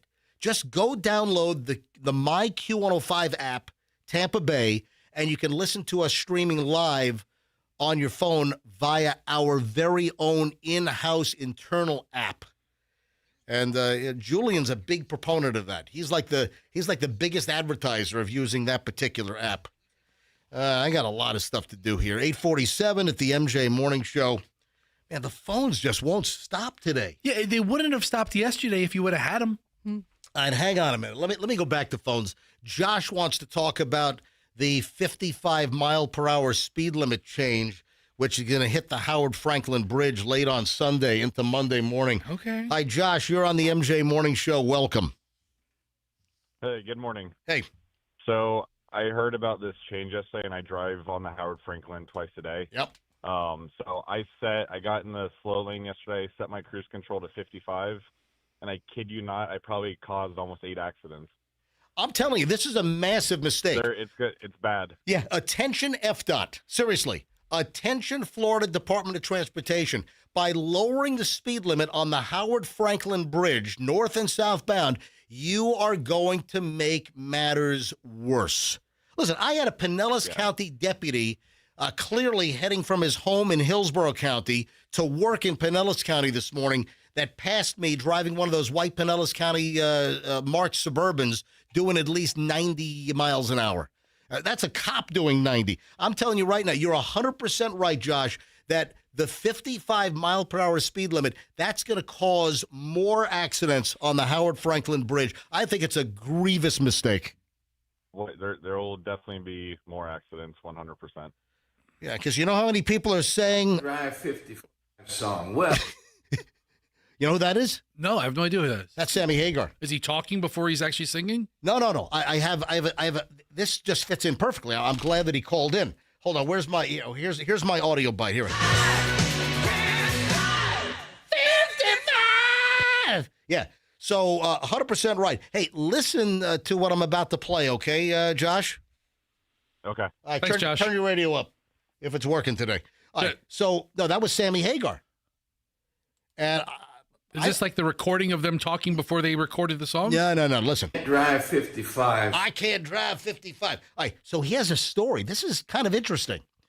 Listen to what Sammy Hagar says. Drive 55 song. Well, so what it is, it's the story behind the... Okay, let him tell it. I am. Okay. I'm setting it up Like properly. you're stopping him every 3 seconds. All right. It's Sammy Hagar telling the story behind the song I Can't Drive 55. Here we go. Drive 55 song. Well... It's about 1983. I had taken a long extended trip to Africa and Egypt and all through Africa. And while I was gone, they changed the speed limit from 65, they lowered it down to 55. I flew 24 hours from Nairobi to London, from London to New York, rented a car in Albany, was driving to Lake Placid where I had a log cabin that I was gonna go chill in, kind of get acclimated. I got pulled over at 2 o'clock in the morning going 62 miles an hour. And I said, what? I was only going 62 miles an hour. He said, well, around here we give tickets for 62 miles an hour. And I said, what? He goes, speed limit is 55. I looked at my wife. I said, I can't drive 55. Just like that. Bing, the light went off in my head. I picked up my little tape recorder that I always carried around with me in those days, and I started singing, write me up for 125 and post my face, wanted dead or alive. And he was writing me up. That's the I Can't Drive 55 story. So that's how apparently Sammy Hagar came up with... 55! Yeah. I mean, it's a little lame that he got pulled over going 62. That's going to be, hold on to that thought. But that's going to be the new theme, I Can't Drive 55 on the Howard Franklin Bridge. I think that is a terrible, terrible move, a terrible mistake, and I think it's going to cause more accidents than prevent them. And you're right. Who writes up someone doing 62 and a 55? That's a dick move. Yeah. Cops. Please stop it, Fester. Whatever. I support law enforcement. Yeah. Fester obviously does I love not. good cops, and I hate bad ones. All right. Thank you, Fester. You're welcome. All right. Merely, as I look at you, Fester, yes, I'm wondering if your mother smelled a lot of these foods while she was pregnant with you, because the new science headline. She probably smelled them all, whatever they are. Science. Merely smelling these foods while pregnant can increase your kid's obesity risk. I'm sure we had them hanging in the house. As I'm looking at Fester right now, I'm like... I'm sure I was consummated in a room full of these foods. A lot of studies that show that what you eat... Dad was into kitchen sex. I mean, it was a thing. We had big counters. All right. So a lot of studies have been done that shows when a woman is pregnant, what they eat while they're pregnant affects the unborn baby. And it could affect stress, intelligence. New research is out that certain smells may actually play a role in whether your kid is going to be fat. Lay them on me. Yeah. What do you got? This is So like what the mother smelled while she was pregnant? According to a new study published in the journal Nature, smelling fatty foods like bacon during pregnancy could increase the risk of obesity in kids. My dad nicknamed his junk bacon. Time for some bacon. A team at the Max Planck Institute for Metabolic Research. My bacon, your eggs. Let's make some babies. Making bacon. Making bacon. Oh, her eggs. Yeah. Different joke. Yeah, so they're finding that fatty foods, smelling fatty foods, cooking steaks, cooking burgers, smelling sizzling bacon, for instance. My dad was a red meat guy. He must have eaten a steak every week, maybe twice a week. We always had, he was always my grandfather was a butcher. Michelle and I, we had a conversation about the heart health history of my family. Actually, was it yesterday, right? I think it was. And what did you ask me? When your grandfather died. I know when one of them died when you were really little, but your other one that I met, I couldn't remember what year he died and what did he die from, if he had heart issues or not. Both of my grandfathers had heart issues. And my mother's father had a massive heart attack. So this is my Papa Fred, my mom's dad. He died at a card game in Hillcrest in Hollywood in a retirement community. They live, it's not like a home. Was it like a poker game or like a canasta game? They were playing, I think they were playing canasta. Okay. Let's play canasta. But he had a massive heart attack while playing cards at 69. 69, gone. And then my dad's dad, he had a triple bypass operation in 1979 at the age of 64. And you're going to be 60. Yeah, in January. Son of a bitch. So I was just curious, what, because your father is living for a long time. But my dad also had heart issues. My dad had heart surgery. Do you keep up with the cardiologist? It's been a while, but I did do a stress test probably 10 years ago, and the guy said, "Oh, there's nothing wrong with you." And 10 years ago is a different story. I probably need to go. I probably need to go get a body scan and get a calcium score. But listen, I exercise a lot. I'm not out of breath. Plus, back to the red meat issue, and we got a break here. Yeah. No, I've got something very, very important to say about red meat. All right, hold on to that thought. Now I'm concerned you're going to have a heart attack, dude. I mean, when your last cardiac appointment was like during the Obama administration, it's too damn long. All right, hold on to that thought. So no, the 9 o'clock hour starts next, and we got a lot of stuff coming up. All right, don't move. We're back in minutes. MJ Morning Show here on Q105. You might have heard me mention this earlier today. I'm going to mention it again because this is the actual regularly scheduled commercial for Veterans Ford. Listen to me carefully. If you have dreamed of having one of those Hennessy 800 horsepower Venom 800 F-150s. So this is where Hennessy Motors, they customize the Ford F-150, and they turn it into a beast. I mean, exceeding even the Raptor by a lot. 800 horsepower F-150. My friends at Veterans Ford, they have 4 of these Hennessy Venom 800s. They have 4 of them, and they want to move them. They've got to move them before Christmas. If you want to get the most unbelievable smoking deal on one of these 800 horsepower Hennessy Venom F-150s, you go to Veterans Ford and you tell them MJ sent you. Because you're going to get a deal like you will not believe because they want to move these units. They have 4 of them and they're going to go. So get your name on one of these Hennessy 800 Venom F-150s quickly at Veterans Ford, Linebaugh, and the Veterans Expressway. And, of course, anything Ford-related. There's 0% financing on a whole bunch of Fords now at Veterans Ford. Veterans Ford, Linebaugh, and the Veterans Expressway, and tell them that MJ sent you. My friends over at Plan B Air Conditioning want you to know they're on standby. If you want amazing quick turnaround, get a hold of my friends at Plan B Air Conditioning. So I do commercials for Plan B Air Conditioning. They do work in my house. A couple of months back, Plan B Air Conditioning put in a whole new system for me, and I've dived into the Daikin pool now. So I have multiple air conditioning zones in my house, and one of them died, and we put in a Daikin. And Daikin is the biggest manufacturer of air conditioning in the world. It's a South Korean company. These units are sleek. They are efficient. My power bill's going down. So if you need a new unit, it's Daikin, and you want Plan B Air Conditioning to put it in. If you need air conditioning service, it's Plan B Air Conditioning.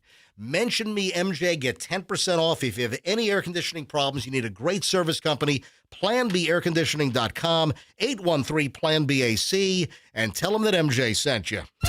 Traffic's on at 8:58. Let's grab Shriner with the latest MJ Morning Show back in just a minute. We have an accident on Gun Highway at the Veterans Expressway. I-4 westbound slow from Thanota-Sassa Road to Branch Forbes and from the Selma Connector to the 275 junction. 275 south through Tampa slow from Fletcher through the junction. In Pinellas, we have an accident on Park Boulevard.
Studio, the festive theme song. All right.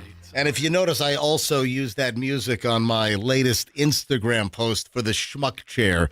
If you missed the conversation on this earlier, Michelle took video of me sitting in 3 different chairs in 3 different women's clothing stores in Manhattan's West Village last week.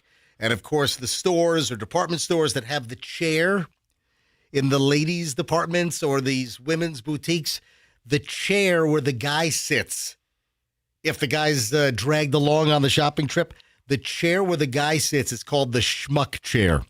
And I was sitting in 3 different schmuck chairs. And if you'd like to see the video, it's on my Instagram at Certified MJ Radio. That's Certified MJ Radio. And this is the music I use when I'm talking about sitting in the schmuck chair. The schmuck chair. So it's on my Instagram, Certified MJ Radio. And listen, I don't ask this very often. It's very rare that I make a plea, but if I could just get 1 new Instagram follower today, I'd appreciate it. Just 1. Just 1. Would you please be my one and only new Instagram follower today at Certified MJ Radio? We don't even care if you're a schmuck. Certified MJ Radio. All right, my comment about red meat, and I said I had something important to say. You know, I'm hoping that my cardiac situation is different from my 2 grandfathers and my dad, because my dad had bypass surgery already. My dad had open heart surgery. Did he have a triple or a quadruple? I think only a triple. Yeah, so my dad. Only a triple. So how old was my dad? Was in his. Was he? So I'm really bad at that. Well, my dad is 83. I think, 10 years ago? I think my dad was early 70s? Mid-70s, early 70s. And my dad had it. But and here's what's important. My red meat consumption is so low. And I love red meat. I was just talking about, Michelle and I went and grabbed lunch at 11 a.m. the other day. Earlier this week, we went to El Cap. And, man, my daily double at El Cap was just phenomenal. But when was the last time I had a burger, Michelle? I can't remember the last time you had a burger. Yeah. I mean, and then. When you made those crappy ones at the house for us? All right. I won't make the preformed burgers. This again, you got to bring this back up? Really? You just asked me. You really? asked. You asked. All right. So I bought is it Schwed's? Schweddy balls? What is the. Schweddy?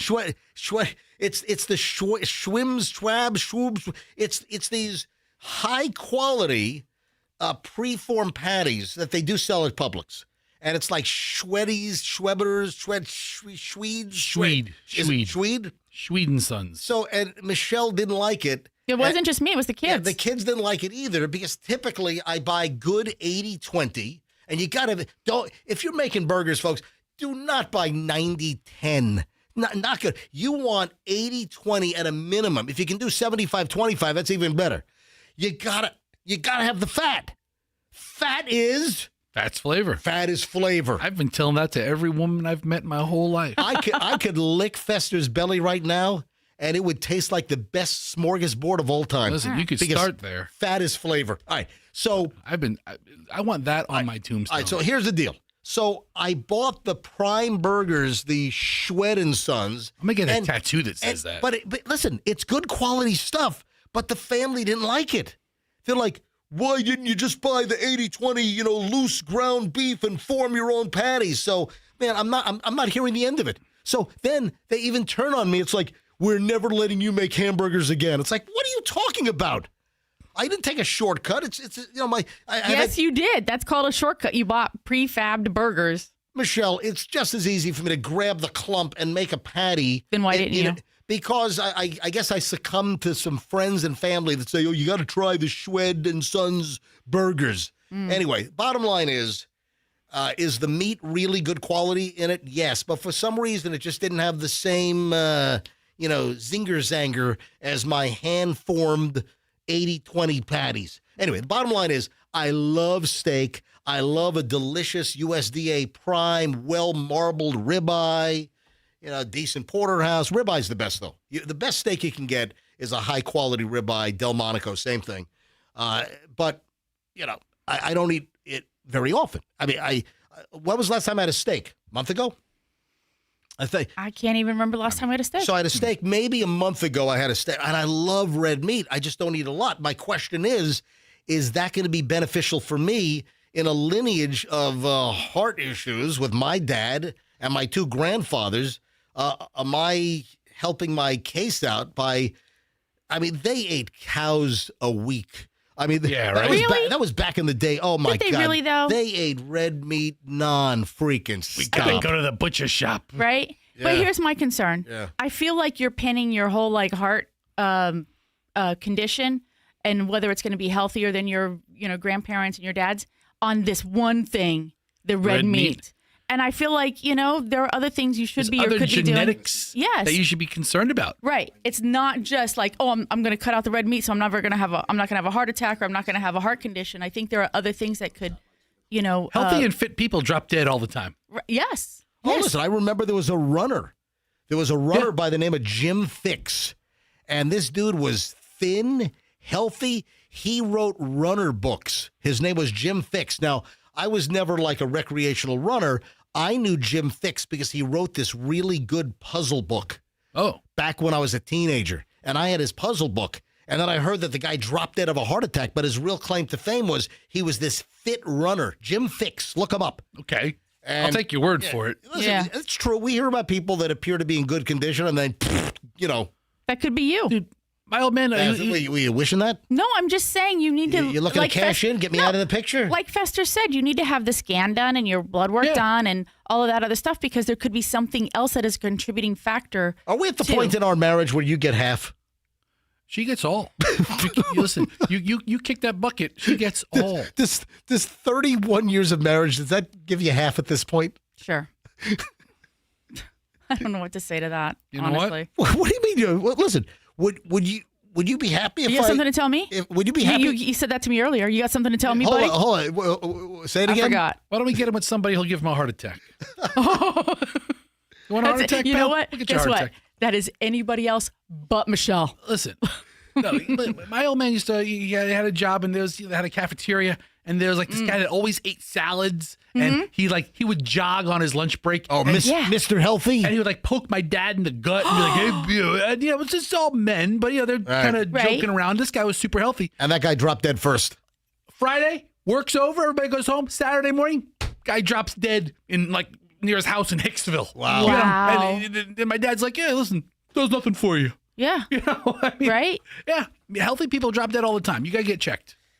Just because you could do the stress test. I go for a physical every year. Yeah, Dr. L can't see from that angle. He's putting his finger somewhere else. You gotta listen to me. I can't see your heart from here. My EKGs come back just fine. You gotta get the scan. Listen, dude, hold on. You're lecturing me? I go to a cardiologist every year and a half. Wait a second. You had told me that you hadn't had a physical in 10 years. Okay, nobody's cupped the boys in a while. Right, so the cardiologist doesn't worry about that kind of physical. But you are going to a cardiologist. Doctor, I haven't had the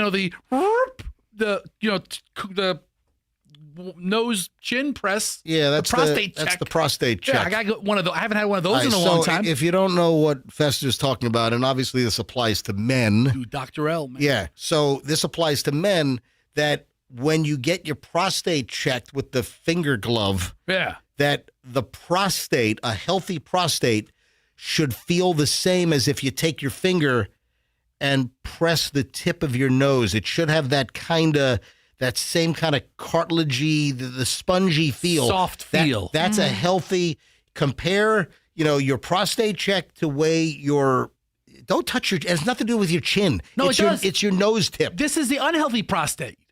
I don't know. Dude, I'm in Dr. L's office, right? I'm sitting there. You have so much fat on your chin. How can you tell the difference?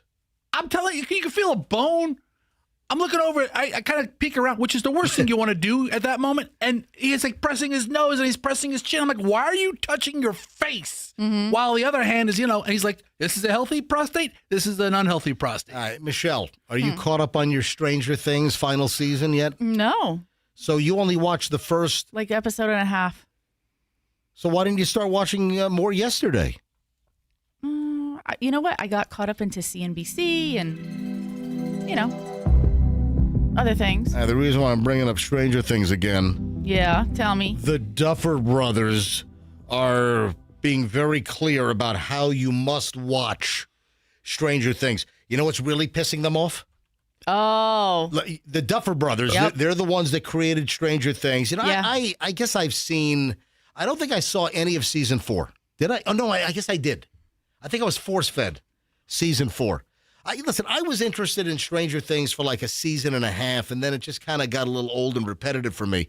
But the Duffer Brothers, if you really want to piss off the Duffer Brothers, the two guys that created Stranger Things, if you really want to send them over the edge, watch it on a cell phone screen. Oh, my God, they get livid. Yeah, they had a whole thing. Do not watch our Stranger Things on your device, on your cell phone. You know, all the people streaming Netflix, and you see it all the time.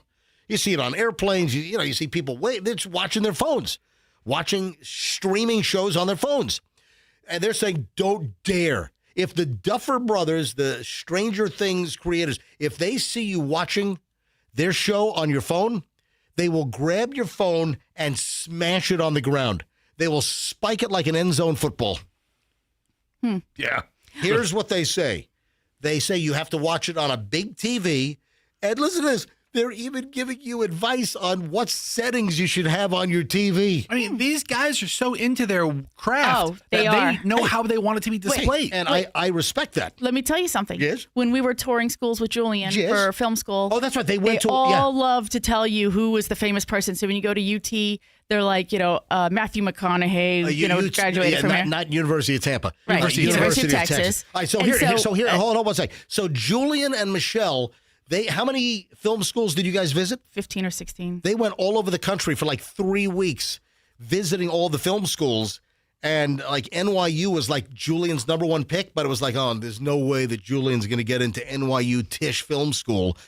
And so they went to all these other places, and Julian ended up getting into NYU Tisch with a 4% acceptance rate. But the one of the schools you guys went to was Chapman University, but it's like the Dodge Film School, whatever. And that's in Orange County. That's in right. It's that's a little south of LA. Yeah. Okay. But the Duffer Brothers went to Chapman, and how many times did they mention that on the tour? I don't know. Why don't you tell me since you're telling the story? You are telling the whole story. I said, go ahead. Yeah. Go ahead. No, they like to tout it. So, when, like I said, when we went to UT, they were like, Matthew McConaughey, we get to this school. And, I didn't really put two and two together, like who they were necessarily. But then you're in their studio space. They have this building where they, have all of the equipment and the cameras and everything. And they're like, and the Duffer Brothers graduated from here. And then you go, and the Duffer Brothers this, and the Duffer Brothers that. And I'm like, oh my God, because that was really closer in time, I should say, to like the heyday of Stranger Things. Right before this it was before this season, obviously. And so maybe even before the last season. And it was so super hot. It was a super hot show. It still is. By the way, I thought you were going to talk about the record breaking. You're complaining about how they're telling everybody how to watch the show. I have that. You're in the minority over here. I have it. Stranger Things Season 5 breaks Netflix viewership record. Hold on. I'll get to that in a minute. Yeah. So they were touting every 2 seconds on the tour, apparently. Oh, and the Duffer Brothers who created Stranger Things, they went to Chapman. Mm-hmm. And then they visited a little film school in the Valley. And then they found out that the Fluffer Brothers went there. Well, that's a much different set of brothers. Much different. And the Fluffer Brothers, they went here. Anything else, Michelle? Send my old lady to that school. Yeah. I only know what that means now, thanks to you guys. So, all right. Boo. Stranger Things Season 5 has broken Netflix viewership records. Let's see, Season 5. So the first 4 are out, right? Yes. And then what is the thing that they're doing? There's 3 drop on Christmas Day and then 1 on New Year's Eve. And then that's it for then it's done. Then this is it. This is the final season of Stranger Things. The thing is how some of these guys are going to get ready to be on Social Security soon. Yeah, let's wrap it up. Yeah. Yeah, the kids are like in their 40s now. Yeah. So, numbers-wise, the 5th season of Netflix's flagship sci-fi series achieved 59.6 million views in the first 5 days on the Netflix platform. That makes it the best premiere week for an English language series ever on Netflix, and the 3rd biggest debut overall behind the 2nd and 3rd seasons of the Korean sensation Squid Game. You know, we never watched Squid Game 2. No, we need to finish that. No, we never even started it. No, we didn't even start it. So maybe I did. Oh, great. It's like half a You're season. You're already living alone, huh?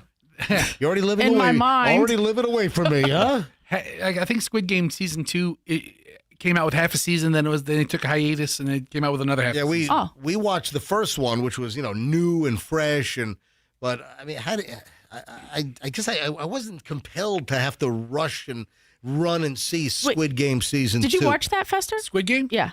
Yeah. So did you also watch the second one? I watched the second one up to the hiatus. I haven't watched the second half. All right, Was it worth it? Well, that's a good question. Yes, It's Squid Games. Yeah. Just more of the same. It's very. If you like the first one, you liked it. It's the same theory, same story continues. Okay. Interesting. Back in the arena. So if I saw the first one, I don't need to see the second one. Yeah, we get it. There's people who are selling their souls for games. Yeah. Back to the Duffer Brothers. Yeah. So they literally have instructions on how you should set the controls on your TV set. So they said, first of all, do not watch it on a cell phone. We will hunt you down and smash your cell phone screen with a hammer, and we hope you don't have the drop protection package.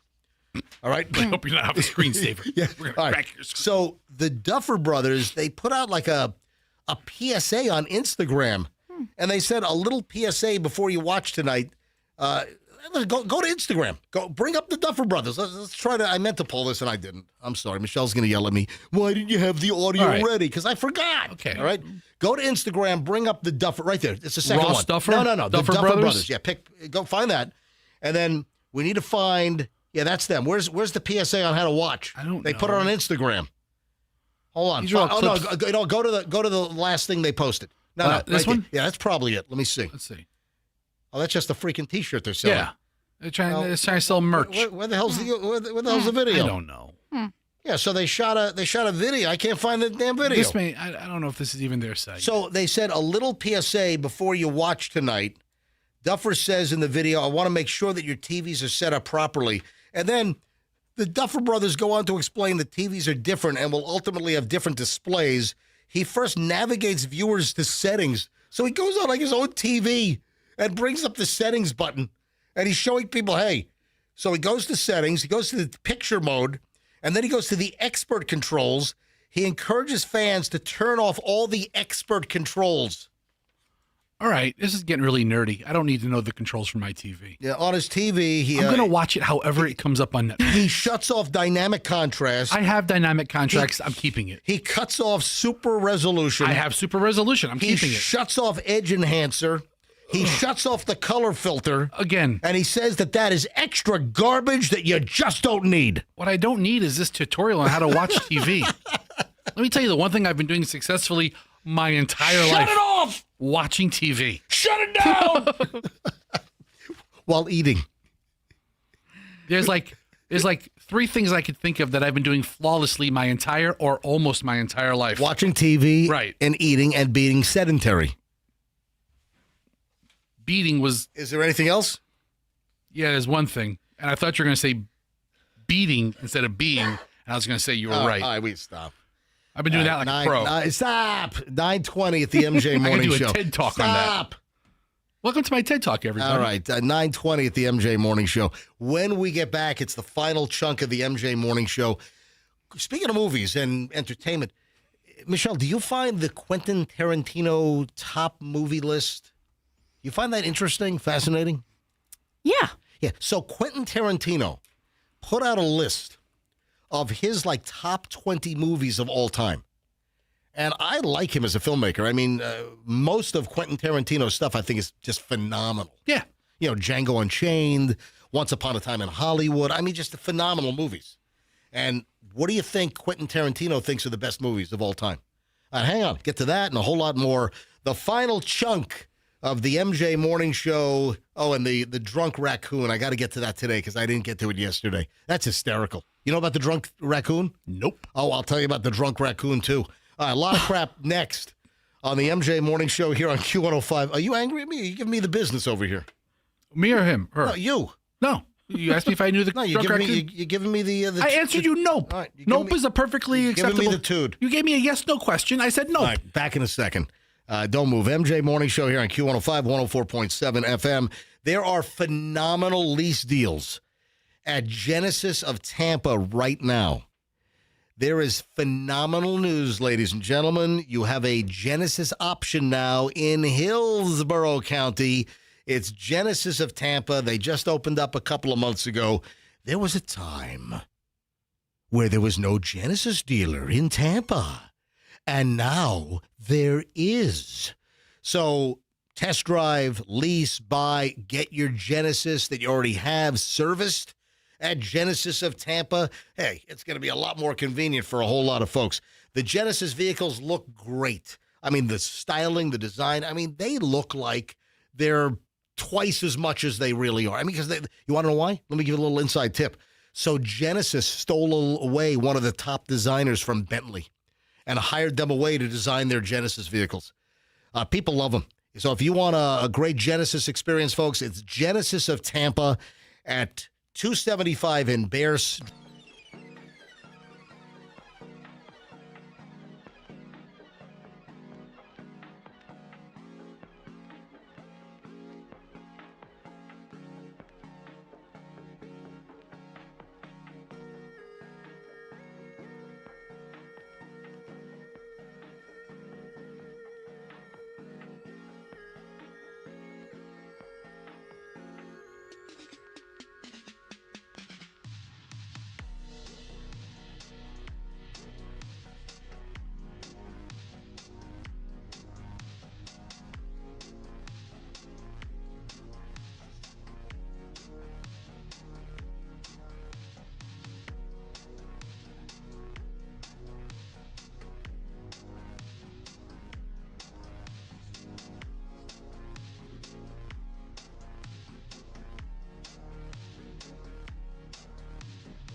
The late 80s. You can talk to me. She doesn't do it, but Michelle's getting excited. Stevie Nicks at the Ice Palace. When? It's soon, right? Yeah, downtown Tampa. Stevie Nicks at the Ice Palace. You know what? Sunday. Fester? Sunday. It's going to be Sunday night, so you know what kind of show we're going to have on Monday? Oh, my God. It's going to be a terrible one. It's going to be a dumpster fire. That's right. I'm going to be like... Monday's show is going to be, it's going to suck. You should take Monday off. We're going to suck. Folks. Fester, can I have Monday off? You don't work here. Don't, come on. I told her, listen. I've got to go, too. I'm getting dragged along. Nobody said you had to go. Listen to this. I'm going to see my dad this weekend. So I'm flying out tomorrow. I come back like at 7 a.m. on Sunday morning. And then we're going to Stevie Nicks on Sunday night. So that's going to be a hellacious day for me. Well, catch a nap. But I've got to catch a nap. I've got to prep the show because I'm going to probably get home at 11 p.m., right? After the Stevie Nicks concert on a Sunday night. Stevie, why couldn't you do a Friday night or a Saturday night concert? Come on. It's got to be a Sunday night concert on a school night for me? Come on, Stevie. Stevie actually said, she's like, what schedule doesn't work with MJ's? What's the least convenient schedule for MJ? I don't know if she has chewed away all the cartilage in her nose. She has no nose cartilage, I heard. I heard you could push her nose and it will go to her skull. All right. You can touch her brain. This has been... shut your mouth. I heard that if you do not talk about Stevie Nicks like this. You shut up when you're talking to me. If you push in Stevie Nicks' nose, it goes straight to like her nasal passage that drips down into her throat. It may be, but let's not talk about it. It just sounds like this when she talks because her nose isn't there no more. The story has been that Stevie Nicks did so much cocaine that it ate away at her cartilage in between her two nostrils. I've had some friends all hopped up on coke. They've never said anything about losing cartilage. Right. I mean, how many friends have you had hopped up on coke? More than I care to acknowledge. That's awful. I mean, this is out there. Michelle, can you look that up? Can you see if that's... Does Stevie Nicks have How many friends does Fester have that have been hopped up on coke? No. Look up, does Stevie Nicks really have eaten away nose cartilage because of extensive cocaine use? Stevie Nicks has developed a perforated septum, a large hole. No, it's a perforated septum. Okay, whatevs. You said perforated. It's a perforated septum. A large hole in the cartilage dividing her nostrils due to her heavy substance use in the late 70s and 80s. I mean, it's like, what, Drano on your nose? It must be. But, okay, so back to your healthy point. Yeah. By all measures, right, Stevie Nicks should probably not be walking around now. Joe Walsh should not be walking. I mean, they have abused their bodies beyond belief, and they're still here. And people who are healthy, like Fester said, gone tomorrow. No red meat for Stevie Nicks. That's what's saving her? The no red meat? That's it. I was a vegetarian my whole life. She's a vegan. I think she used vegan Coke for all those years. Oh, stop it. Okay, that's just not nice. I'm sorry. Just for the taste of it, vegan Coke. Yeah. You know what Stevie Nicks is saying? Yep, that's me.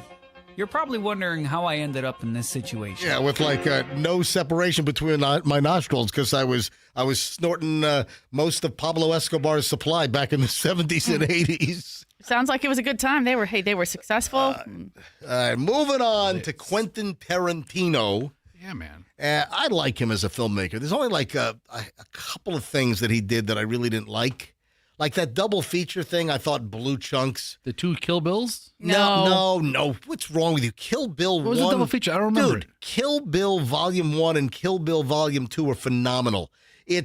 He did like those old like those art house the 2 like horror movies back. Those were terrible. I wanted to have a heart attack in the theater.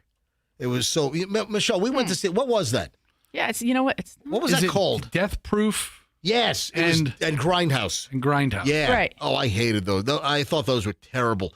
Grindhouse and was it Death what? Death something. Death I don't know. Anyway, it was that double. It was Grindhouse and Death Proof. Death Proof. Yeah, it was like 2007, and that was awful. And then what was the other one, Michelle, where it turns into like this crazy underground vampire movie? It's like, what just happened? Did like somebody splice something else into my VHS? You know what's going on here? Someone changed the channel. What was that movie, Michelle? From Dusk Till Dawn. Yes, that one. I did not like that at all. So I did. Is that a Quentin Tarantino movie? Yes. Yeah. Yes. Absolutely. From Dusk Till Dawn. Remember, they're driving in an RV, and you're like, oh man, this is gonna be a good story. And then next thing you know, they go into a bar and it becomes like Vampire World. I'm like, what is happening here? Yeah, some of the stuff he's put out's really out there, but some of it's really. Again, most of Quentin Tarantino's stuff I love. I think he's a brilliant filmmaker, a brilliant writer. So Quentin Tarantino, he puts out a top 20 list of what he says are the best movies of all time. So is it all time or is it the 21st century? No, it's. I think. Well, it's. All right, it's 21st century. Okay, I mean, Gone with the Wind's not on the list. No, okay, listen. Okay. Rosebud's not on the list. The Great Death. Yeah, he didn't go back in time. Yeah, so in the 2000s. It's the best movies according to Quentin Tarantino since 2000. All right, so yeah, that's important to delineate. So he comes out first with his 11 through 20. That was released, last month, and then he made us wait like a sequel for the top 10. So his top 20, and these are, again, you're right, these are the best movies of this century since 2000. Number 20 was West Side Story. Number 19, Cabin Fever. I never saw West Side Story. That was Spielberg's deal, right? Didn't he do that? He did. I never saw the new West Side Story. Cabin Fever, saw that. That was great. Moneyball is 18, great. Chocolat, did we see that? I don't think so. Yeah, we didn't see Chocolat. The Devil's Rejects, I didn't see that either. We've got to watch some of these things on his list. Yeah. Number 15, Passion of the Christ. Okay. That was Mel Gibson's deal. Number 14, School of Rock. Okay. I saw that. Did you like it? School of Rock. You've ever It's seen good. it? I've never seen it. I don't think we've ever seen it. It's a fun, great. Right. It's a fun family movie. All right, Michelle, we've got to see this. We got to see all the things on this list. Of course. Number 13, Jackass the movie. Dude, you saw it. You forget at the time how innovative that was. Oh my gosh. This is before YouTube, before pranks were everywhere. Quentin Tarantino says that Jackass the movie is number 13 on the best movies of the 21st century. All right. I think I agree. Number 12 is Big Bad Wolves. I think we saw that. Anyway. Then number 11 is Battle Royale. That's a Japanese movie. Exactly. And a lot of people say that the Hunger Games ripped off. That's what he says. Yeah, I think, yeah. All right, so that's the top, that's 11 through 20. Then he just came out with the top 10, and we're counting them down. Hi, everybody, I'm Casey Kasem, and we're up to the number 10 best movie of the 21st century, according to Quentin Tarantino. And then we'll do our long-distance dedication. Hi, everybody, I'm Casey Kasem. All right, so number 10, Midnight in Paris. Did we see that? I don't think I did. All right, I don't think we saw that. One of the Owen Wilson's in that. I didn't see that one. Number 9, Shaun of the Dead. Didn't see that one. We didn't see this. Man, we got a frig load of movies we got to see according to Quentin Tarantino. Number 8, Moss Max. No, Mad Max. Mad Max? Oh, what is it? Oh, it says Moss. I'm sorry, typo. Mad Max. Mad Max Fury Road. I saw the original Mad Max from like the 80s, Yeah? and that was it. I've And never. did you like him? No. Yes, see? I don't like. Sci-fi. Yeah, I don't. Dystopian, futuristic. You didn't like it. So Mad Max, not Moss Max. You know what happens? You know what happens when you want more Max? Moss Max. It's Moss Max. My friends down the hall at Maxim are very, very proud of me right now. Mhm. All right. So Moss Max, Mad Max, is number 8. Number 7 is Unstoppable. It seems like we saw that. Mm. Yeah. Number 6 is Zodiac. I like that. Mm-hmm. Zodiac was a great movie. Number 5. Oh, this is a great movie. Oh, man. Number 5 is There Will Be Blood. That was a phenomenal movie. Mm-hmm. Daniel Day-Lewis. But this gets weird because Quentin Tarantino goes on like a personal attack against the young kid in the movie. Mm-hmm. So Tarantino said, and this is kind of old, but so this is around the time when the movie came out, There Will Be Blood. Tarantino said that he would have made this movie higher on the list. It's already at number 5. If it were not for Paul Dano. Is it Dano or Dano? Dano. Paul, I don't know that. Paul Dano. Because he said he was terrible. He didn't like him. He said the movie would have a better chance of being number 1 or number 2 if it didn't have this giant flaw. And the flaw is the actor, the kid, this Paul Dano. I'm not saying he's giving a terrible performance. I'm saying he's giving a non-entity performance. He was a weak and uninteresting guy. Yeah. That's it. I mean, So it makes me want to go watch the movie again to see if for some reason, did I not see that when I first watched it, or am I going to see it now, or am I going to disagree with him? I clearly know more about movies than Quentin Tarantino. Absolutely. And I'm telling you right now that I thought that movie, There Will Be Blood, was incredible. Mm. Especially that final scene. That was bonkers. All right, number 6, let's see, I already said that. Number 5 was there. Number 4 is Dunkirk. Do you know that we have always said we got to watch Dunkirk, and we have never watched it? I offer that every weekend, and you go, I don't feel like that this weekend. Okay. I do You want to want another gangster movie? Some guns a-blazing and some dudes getting thrown in the back of a trunk and then off a bridge? All right, let's find you something like that, buddy. I have to be in the mood for a World War II movie. There are plenty of guns a-blazing in Dunkirk. Not the type you like. Yeah, I mean. All right, so I have a little bit of a lean toward Goodfellas and Casino and anyway. I feel like after Saving Private Ryan, I've seen every World War II movie I need to see. That is my concern. If I watch this, that is it going to stack up against? How is it going to stack up against that? I don't need to see anymore. I saw Band of Brothers. Michelle. Yeah. You gonna look at me? Yeah. Michelle. Oh, jeez. we do have to watch Dunkirk. Yes. All right. It's been at the top of my list for a long time. All right. Number 3 is Lost in Translation. I remembered I loved that movie. That was Bill Murray in Japan. Yeah. We saw that, 20 years ago? Well, you saw it. I fell asleep. Oh, we need to watch it again. Okay. I'm telling you, we're gonna watch this whole Quentin Tarantino top 20 films of the 21st century this weekend. Well, no, I'm going to be visiting and then you got Stevie Nicks when I come home on Sunday. Number 3 is Toy Story 3. Number 3 was Lost in Translation. I'm sorry. Number 3 is Lost in Translation. Number 2 is Toy Story 3. Mm-hmm. Listen, I saw Toy Story 1 because I think I took the kids to it, or maybe we watched it on DVD. It was out before the kids, I think, were even around. Yes, I think so. Yeah, Toy Story 3 came out in 2010, and I never saw it. I've seen multiple people who said it is by far the best of the series, but one of the best movies emotionally you'll ever see. It's number freaking 2 on Quentin Tarantino's list. Yeah, I think I just saw Tim Allen on Fallon, and they're talking about like Toy Story 5 coming out, right? Wow. And they referenced how incredible number 3 was. And then I had to go back and I saw number 3 like with Hadley. Right. And I don't remember loving it, but it had a really big message in it. Aw. Yes, you should Ryan. go watch 3. I saw that when I was like 17 and I cried. Hoppy cried during Toy Story 3? It is so sad. Why do I want to cry? You know what? It has all the feels. It's going to be a challenge. All the feels. We're going to watch it, and I'm going to film you at the end of the movie and see if you cry. Do you shed a tear? I don't think you're going to cry like that. I'm going to be blubbering. Do you have Quentin Tarantino's statement about this movie? That the last 5 minutes ripped his bleeping heart out? He said, the last 5 minutes ripped my effing heart out. And if I even try to describe the end, I'll start crying and get choked up. Of Toy Story 3 and why he considers it both an almost perfect movie and the second best flick of the 21st century. He says it's just remarkable. I mean, that's pretty high praise. Can I skip Toy Story 2 and just go right to Toy Story 3? The story does not need to. Okay. You know enough about the story just to pick up with 3.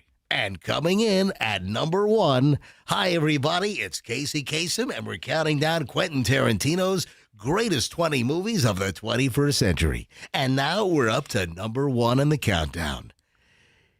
Black Hawk Down. I forget about that movie. No, you know what?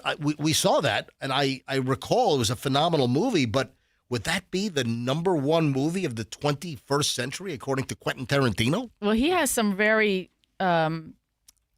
his observations about the movie for himself too. I think it's really telling when somebody like him who has made, he has made such, movies where they really evoke responses or reactions from the audience. And when he talks about what this movie does for him and how he acknowledges that the first time he watched it, it didn't, but it was like the subsequent viewing that really got to him. Did you see it, Fester, the statements? I don't watch movies 4 times.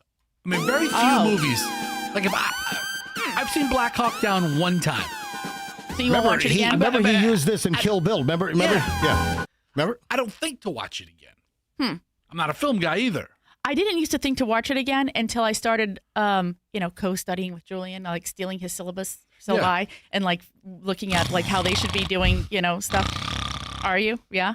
And now I think about it, going back and watching something a second or third time to see if I can pick up on the other elements that I'm missing. All right, we got to talk about the drunk raccoon. Oh, Fester. This is hysterical. Where was it? It's everywhere. I had this in yesterday's prep pile. I just didn't get around to it. Dude, my mom sent it to me. Yeah, I mean, this is funny as hell. This is in Virginia. Was it at a state ABC store, Michelle? I think it was. Yeah, it was actually just outside of Richmond.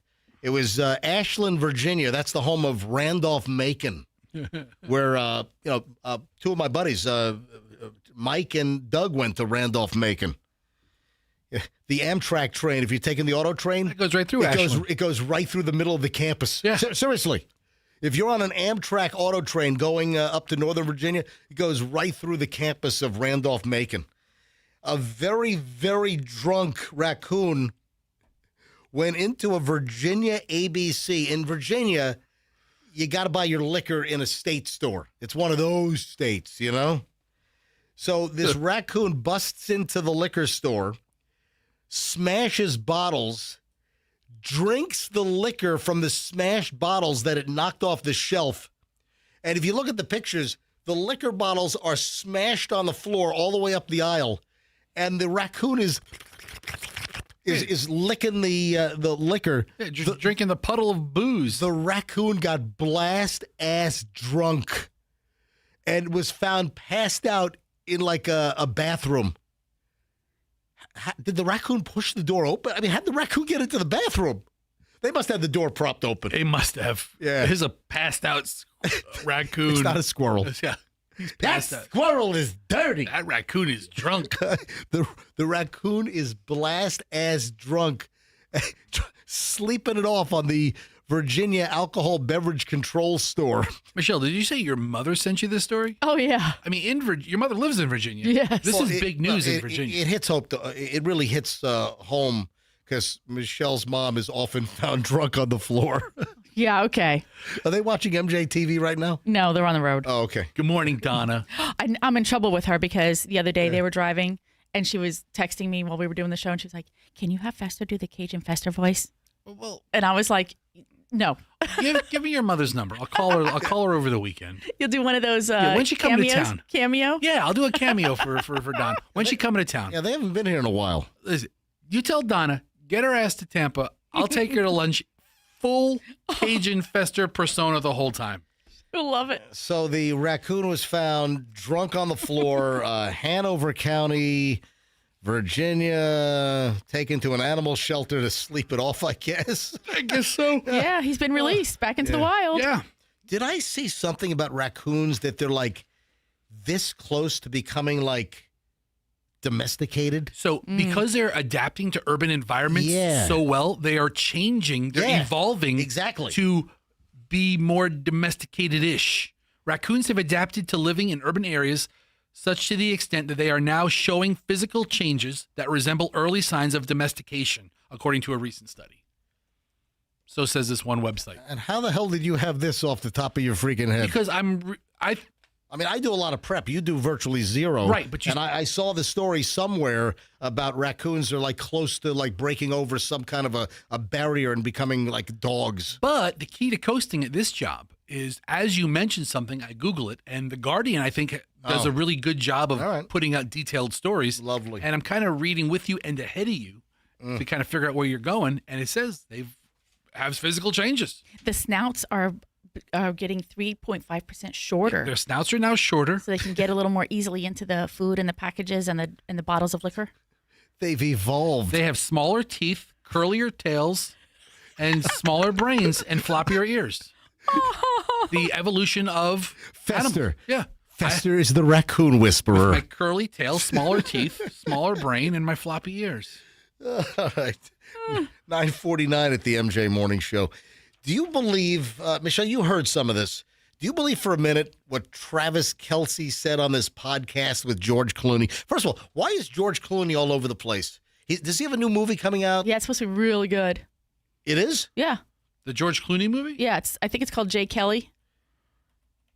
It might make you cry, so we can't watch Really? it. Yeah, if it's going to make you cry, we can't watch it. Make who cry? You. I don't cry in movies. When was the last time you saw me cry? Well, you're going to cry when we make you watch Toy Story 3. It's a tearjerker.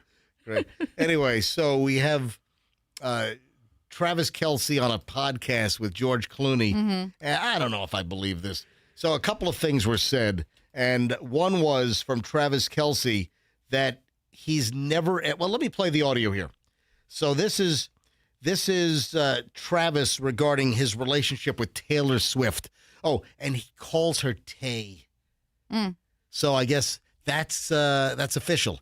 So it's Tay. Here we go. Listen. Years, and you're right. I haven't gotten in an argument. It's only been 2.5 years, and you're right. I haven't gotten in an argument.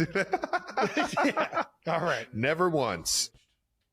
So he says that he never got into an argument with Taylor Swift. That's Travis Kelce of their relationship. You believe that? Yeah. Yeah. I mean, think about it. They're not young. It's not like they've grown up together and they have things. And what's to argue about? Right. What's to argue about? They have no. I mean, other than maybe his clothes. But I think he's pretty. You're with Taylor Swift. Your life just has taken a trajectory now that you could have never fathomed. No. Years, and you're right. I haven't gotten in an argument. It's only been 2.5 years, and you're right. I haven't gotten in an argument. Is that repeating itself? Whose goofy laugh is that? That is Travis Kelce and Jason Kelce, and they are the gigglingest bunch of football players I've ever seen. Because I watched this segment of the podcast, and I was like, "What in the heck is happening in their brains? Are they high?" Because they are just laughing like a bunch of girls. They're like giggity little giggling fools. Wow. Well, all right, then. But back to your point, I do believe it because you know what? They claim that they've spent enough time together, but I don't think that they've spent the kind of time like how you're saying, Fester. They haven't spent the kind of time together that sort of then turns into like making up issues or complications that normal people have to like decide. What could possibly be the issue? I mean, ever. I want to get a house near my parents. Okay. By the block. By the whole zip code. Then George Clooney jumps in and talks. What's his wife's name? She's like a... Amal. What is it? Anal. Amal, yeah. Amal Clooney. Yeah, she's like a human rights attorney or something, right? She is, and she teaches, I think, at maybe Oxford or... Oh, Oxford, maybe really? Yeah. All right, so here's Clooney on whether he argues with Amal. Neither of us are going to win the argument, so why get in it? Dude, I'm 64 years old. You know, what am I going to argue about at this point? You know, I'm like, I've met this incredible woman that, she's beautiful and smart, and she stands for all the most important things that I believe in the world. And I can't believe how lucky I am. So what am I going to fight about? All right, so Michelle, let me correct you here. Can we adopt? Can we adopt what George Clooney just said? Absolutely, nothing to fight about. What do we have to argue about these days? I've said that. Nothing. Okay, hold on. He says that because he's acknowledged he'll never win an argument, which is a premise you refuse to use as a foundation of life. Exactly. But it was George Clooney's statement that prompted the question from the Kelsey brothers in the course of this podcast, which is supposed to actually be promoting George Clooney's movie, and they really did a poor job on it, by the way. Okay. Well, you know what? Hey, George Clooney, come on this show. I think we could do a much better job at promoting that movie than they did. Promoting movies isn't about promoting the movie anymore. It's just about being out there and seen. Now, you think so? Yeah, I mean, it's different now. What are they going to say? Let's run a clip? Let's just talk to George Clooney. Oh, you have a movie coming out. Okay, great. We're done. Then that's literally what they did. That's all we want to do. I was like, let's just talk with the Kelsey brothers. Yeah. Did you just say we're done? We are. That is 100% correct. We are done. And I hate leaving a great stack like this. But listen, hey, we've got 4 hours and we cram a lot of crap in. I over-prepare every single day. Have a phenomenal Thursday. Michelle and I are headed to, work out. You know what they say, the family that works out together? What? What do they say? I don't know. Beats each other up with their muscles? Yeah. I don't know. Last thing I want to do is get my wife stronger. I will see you back. We'll see you back here tomorrow for the Friday edition of the MJ Morning Show. Folks, have a phenomenal day, and let's be careful out there.